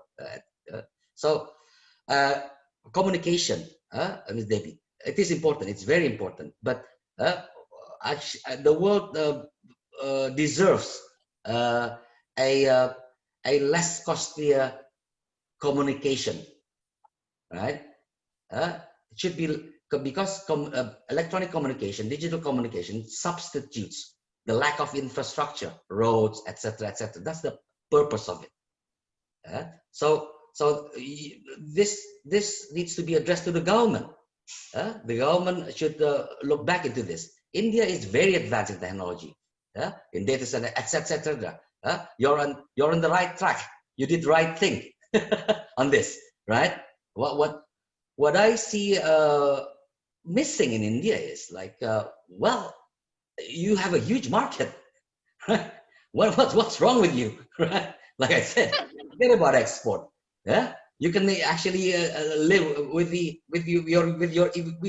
even a close economy, just like Indonesia. Don't you think so? They will never let us think this way, right? That's how the world works. They would never liberate us from the mainstream. So See, that's what we have a bureaucratic problem here, you know, it's rigged. In India. It's rigged, don't you think? It's sometimes, I mean, like, all our governments in some way are rigged. We have a very difficult problem in getting the things cleared, you know, long bureaucratic hurdles and hassles, and it's different. Isn't that classic? It's classic, right? Yeah, they make something simple complicated. Just to make. Don't you think? Raj, if the private sector is taking control of the infrastructure and the production, then the government will eventually give away. Right. They have no other choice. Exactly. We can drive the government. If see, can you imagine in Indonesia, employment is absorbed. 90% of employment is absorbed by the SMEs, small medium enterprises. Can you imagine that? The big players, they only absorb 3% of employment. They're nothing. With this COVID, this COVID actually really kills the SMEs. Big trouble. We're looking, Indonesia, with a population of 265 million, we're looking at an unemployment, an increase of unemployment from 7 million to 30 million. Can you imagine? With 30 million unemployment, we're talking about 60 million people economically struggling. That's bad news for security, for politics, for everything. So we should develop a digital advertising network, you know, like Google and Facebook. You must be aware they earn most of the revenues from advertising, and Amazon also substantial revenues from advertising. Can you imagine these technology? I mean technology. We do not make anything. What do we make?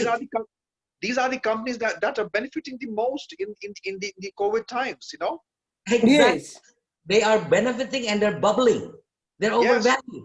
They're overvalued, and they're buying businesses. So this is not healthy, right? Investors are looking for smaller companies, you know, for potential upside. Okay, I'll give you an example. Okay, we all use Uber, say. Who buys the car? The driver. Who sweats? Who drives them? The drivers. How come like Uber takes like 17 or 20% of their revenue? That's half their profit, right? It goes the same with other marketplace platforms. It's evil. During the colonial times, you are forced for labor, to do labor. In the modern days, you are motivated to provide them with half of your profit. So that's why we create this universal platform that only charges 5%. This, we hope, will disrupt all these over-exploitative platforms. So do not buy into all this tricky, exploitative platform. Technology can be, well, we know this. They become super wealthy. And not producing anything. Of course, they provide. This is why we want to impose entrepreneurship in our platform. Yeah. So, you know, if we, and plus we have positive side that women decide from all the food that the family buy. Women decide the brand. You decide, okay, I want to buy from my friend who are in, for example, in Kenya, who produce rice. I want to buy from my friend who produce bamboo, right? This is woman empowerment come, because if we, you know, company who are not in woman empowerment, they are not doing enough research and development. I can guarantee company who is in woman empowerment, they understand. But what we are trying to achieve here is, how can we make women from the house at home that do nothing, that become a distributor of Farah Beauty College, for example, in somewhere in South Africa, or distribution of super tags. Whatever business that we have among us, we help each other. Only by this we sustain. No, agree. For what's this? For distribution, trading, sure. We already have a platform for that. But can you imagine if a town can produce their basic needs, soap, paint, LED lights, home industries, the women can take advantage of the space they have at home. It's not child labor. It has to be voluntary. But we can really create a home-based economy that collectively will be very, very powerful, actually. Right? Limiting dependency on imports. Can you imagine that? Limiting dependency on imports. Self-sustaining, even to the extent of producing your own energy. The independent village I was talking about is totally independent, even energy. Renewable energy. Renewable energy. Renewable energy. So see, this is the kind of thinking, and we all come on. Look, it's like this. Look, I mean, if Tesla wasn't betrayed, we would have free energy right now. Nicholas Tesla, right? They wouldn't allow this. So we know companies will be fighting the climate change also. Exactly. Like I said, in Uganda, they have problem with telecommunication. Had only the government allow open base transceiver station, climate change legislation is intensified. Climate change is one way of them to create a new instrument to tax the people. Carbon tax, we know this. Yeah. So it's all a gimmick. The financial system is a bogus system. We know this. The fiat money, the crypto. So that's why we have to use something that is tangible. Or else we will be trapped in this bubbly world where they can create money out of thin air, and it won't be fair for the general public, general people. Okay, go ahead. From United States of America, that's also our trustee, Dr. Caroline. Maybe you have an insight about what happened in the US, and just your insight on the topics of discussion today. Hi, everybody. Hello? Yes, we can hear you. Oh, you can hear me? All right, yes.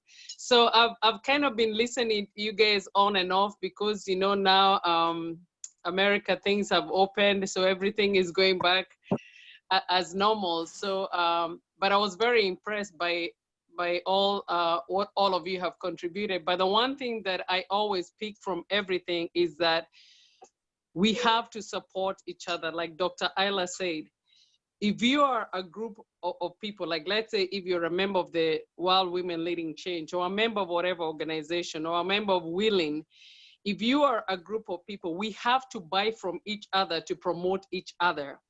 Because if you promote each other from within, that's the only way we can grow. So if maybe let's say one of you sells oil and I'm not buying from you, then we are not the same. If one of you has a school and I'm taking my kid to a different school, then something is different. If I'm selling clothes and you're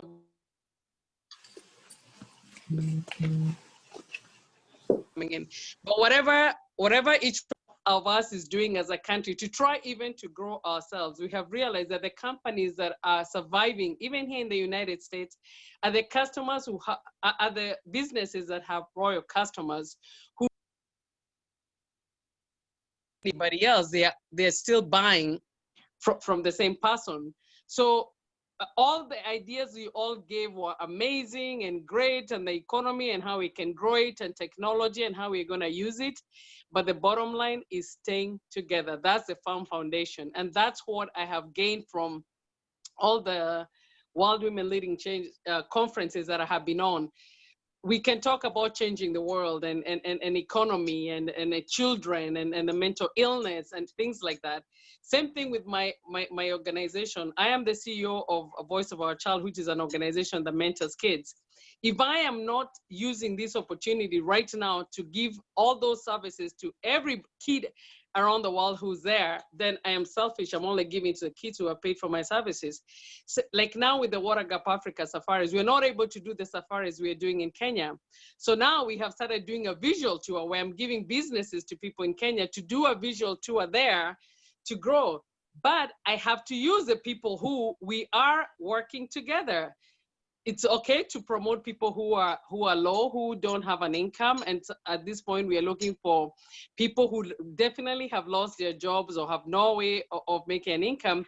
But most of the people who we're dealing with right now with the World Women Leading Change are people who already have their businesses. So whether business is down, I don't think like Dr. Ayla can afford a gallon of milk because now business is down. She has been able to invest and save and do that. But this is the time to uplift each other. And I think that is actually what she's trying to do with this, is uplifting everybody who has always been left out there, but sticking together. So thank you guys for what you're doing. And I'm so glad to be a part of a trustee of this organization.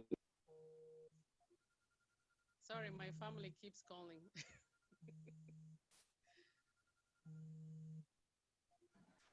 Thank you so much, Dr. Caroline.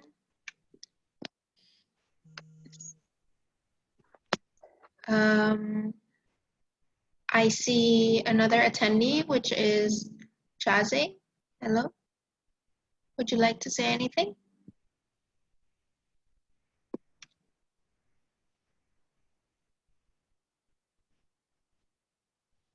Okay. Chase is from Namibia. Oh, yes. Yes, she's the president of Namibia. Oh, yes. Would she like to speak for a minute or two? No? Okay. How about Mrs. Faith? Hello. Oh, yeah. Hi, Amanda. Casey? Yes. Yes, I'm here. I'm here. Thank you very much to all the speakers. It was very enlightening. And thank you very much, Dr. Ayla, for the opportunity, and President Ellis, Ambassador Debbie. It's all interesting. It's a very interesting topic. When it comes to investments, yes, Africa, we really do need a lot of infrastructure that we have to. And the thing is, we have a lot of raw materials as well that can be produced into finished goods. So, but the only problem that we have is we don't have a lot of manufacturing equipments, and we don't manufacture a lot of things. I remember once Dr. Ayla pointed something out, like we have the raw materials. For example, Kenya produces coffee. That coffee goes is sold outside the country, and they make chocolate from it. But yet the price of cocoa goes down, of coffee goes down, yet the price of chocolate does not go down. So we need something that we can use to add value to our products. So that's what I can say for now, in short. And actually buying from each other to improve, to make the money move around the people that you're supporting is also a good idea. So that's my input for today. Thank you very much.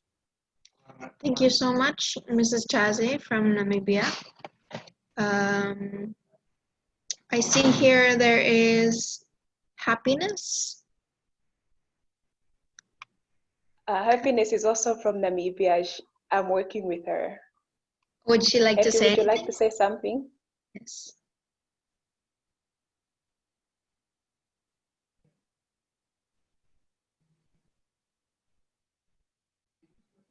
Happiness, if you're talking, your mic is muted at the moment.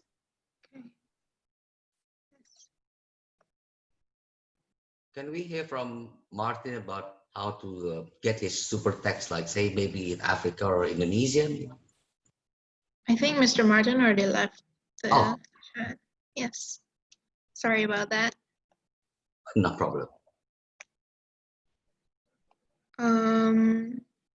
I see here there is Paris Kigo. Would he or she like to say anything? Or maybe Hiram Mukundi?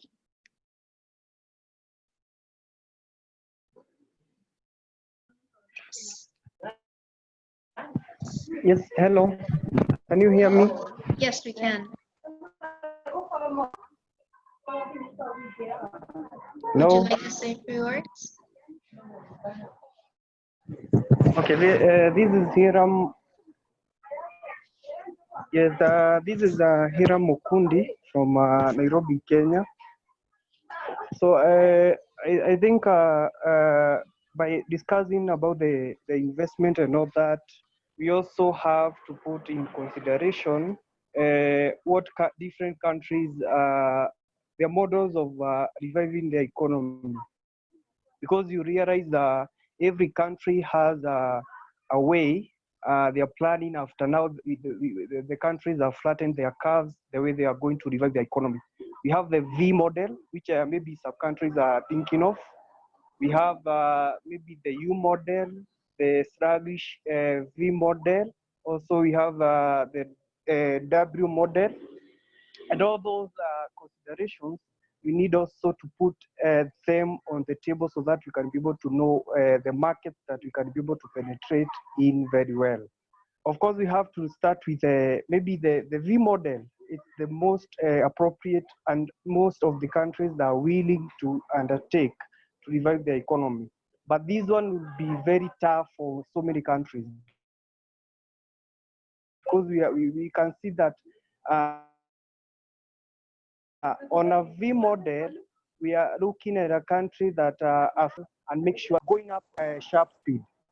But when we look at a sluggish V model, it's a way that maybe the economy will take a good time so that they can be able to go back where they were. Model, whereby now after the economy has dropped, after the COVID, then it will take so many years, maybe 2, 5, even 10 years, so that they can be able now to start going back to where they started. So all those models, so that you can be able to know where to invest, when, and maybe using what, and maybe other facilities. You can find that there are so many countries that are also targeting to tax those SMEs and those small businesses that will start. You see maybe the social media, the digital way. The countries will think now maybe they can start now taxing those innovators that will come up with such business. So check the kind of investment move with the speed that other countries or different countries will be going. So thank you so much, and it's a good way of interacting.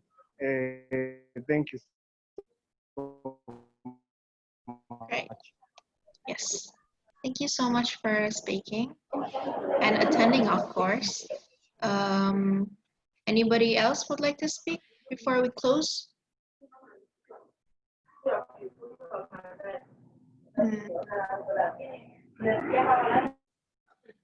Hello everyone. This is Paris from Nairobi, Kenya. It's been an interesting conversation and conference, and we are all learning. And the beauty of today's conference is one talking about our future and the beauty of collaboration, because that is our hope. That is our future hope. Because when we look at all the businesses, the ones that have gone down and the ones that are struggling and the ones that are thriving, we are all looking futuristic and saying that for those ones that have gone down, it is not all lost. So all we need to do is to replan ourselves and re-strategize so that we become relevant. Like it really caught my attention about the real estate and how people will move more to smaller rental places, be they offices, be they schools. If they are rented spaces, they would prefer to go less low-cost places.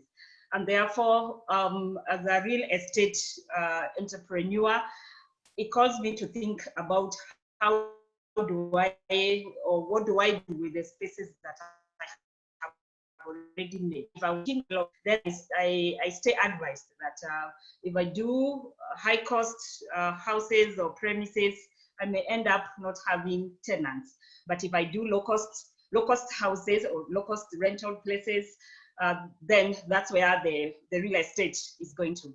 And I'm so grateful, and thank you for enlightening us every day in every conference. Back to you. Yes, thank you so much for attending. And I think that is it. We have been on today's conference for two and a half hours. And thank you so much for all speakers and for all attendees. Yes, I think that is it. And yeah, no, I just wanted to talk about the bureaucracy. We should not be afraid of bureaucracy. Bureaucracy, we should just have to direct them with policy and with time frames and actually what is expected. So bureaucracy is not a problem to us. We can deal with it. So that is one thing that I wanted just to submit. I was also a bureaucrat, and I know that a thing that needs to take only 2 days, it can take, months and months.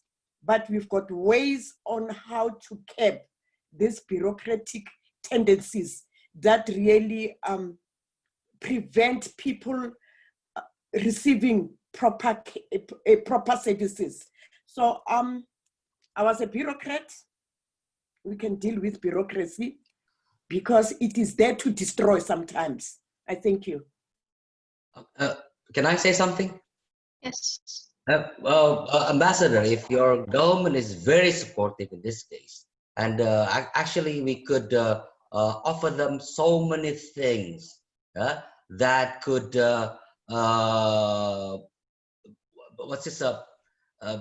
bring down the cost of living and provide job opportunity, task opportunity, and it's all for free, right? Even like I said, super tax, free Wi-Fi, those kinds of things, try to, all these things that limit over commercializing businesses, right? Which is not doing any good to the masses, and it creates a whole lot of other problems, right? So just tell us. We can send you the materials. You can study it. You can even replicate it. It doesn't have to be with us. We will share all this. The self-sustaining village, the free communication, the universal platform, all this, nothing.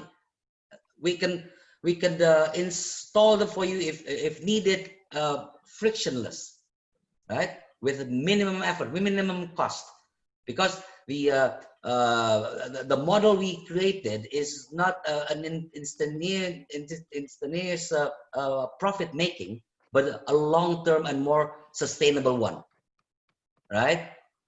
First, we need to create. Yeah. No, you know, I'm sorry. Yes. I think speak to Dr. Ayla. Can we have a meeting? Yourself, Dr. Ayla, Professor, Dr. Alice, and President Rebecca, so that how can we be able to see how viable is that? Because we need a free Wi-Fi in Africa. So can we speak to Dr. Ayla? But we need profits in that. I thank you. Dr. Ayla, can we have a meeting, the four of us? Yes, of course. The reason why I invited all the speakers also from batch 1 to batch 24 is actually to find out the opportunities that we have just inside of our own organization. And then from there, we can strategize things to do short terms and long terms. And Sure. yes, we can have a meeting as soon as possible. Let us finish the last batch. It's batch 25 for World Leadership Conference. Then we have enough sustainable, what we call contacts to proceed to the next level. And I myself, I don't really have to go to South Africa to actually do this all, because, you know, if you're going to be my partner or the president, they can execute it, because it's not like we don't need scientists to do this, you know. We just need people who have good heart, who want to execute it, you know. This is why we are doing these conferences every day, because we wanted to finalize what is the opportunity that we have, what are the sources that we have, and what can we do to help each other. So I think that's about it, Amanda. Thank you, everyone. Ambassador Alice, do you want to say something?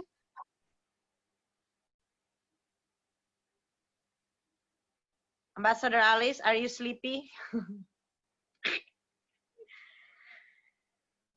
Ambassador Alice, kamunge. Okay. Thank you, everyone, for listening for 2.5 hours. Yes, thank you, everyone. We hope that you enjoy the shows. And one more last batch is batch 25, which will be hosted by Nigeria. And before that, on Wednesday, I take turn with Ambassador Alice. We will do vocational entrepreneurship conference. Ambassador Alice, on Thursday you have. Yes, Dr. Ayla. On Thursday we are not Thursday. On Wednesday, we are discussing vocational education training. So that's what we'll be discussing, because you have seen there's a gap between universities and high school, but we have that gap at the middle there of vocational training. That's what we'll be discussing on Wednesday. And on Thursday, we're having batch 25, which is hosted by Nigeria. Or we welcome everybody to come and join Nigeria. They are our youngest country to host the conference. So we call upon everyone to come and support Nigeria. They will be the host, and we'll be discussing why the topic of the day for Nigeria is a very interesting topic, because we'll be discussing how how do we embrace change moving forward towards the new normal. So it's just like what we have discussed today in investment. So on Thursday, we'll be following up today's discussion, asking ourselves, how do we embrace the change moving forward towards the new normal? That's what Nigeria will be addressing on Thursday. And they are so excited to host the batch 25. They're even asking whether they can be the ones to host the celebration as we conclude the conferences. But on Wednesday, we'll be talking about education, and we'll be talking about vocational education training. Yes, thank you, Mrs. Alice. And please do, everyone, we are having our ending on 25th for this year of World Leadership Conference. Please join. We advise to join. And yes, see you next time. Thank you so much for today. Thank you, Anna Stucker. Thank you, Germany. Thank you, Amanda. Thank you, Africa. Thank you, Indonesia, Mr. Nusa. Thank you, Ambassador Debbie. Thank you, President Rebecca. Thank you, everyone. Bye-bye. Bye-bye. Thank you again.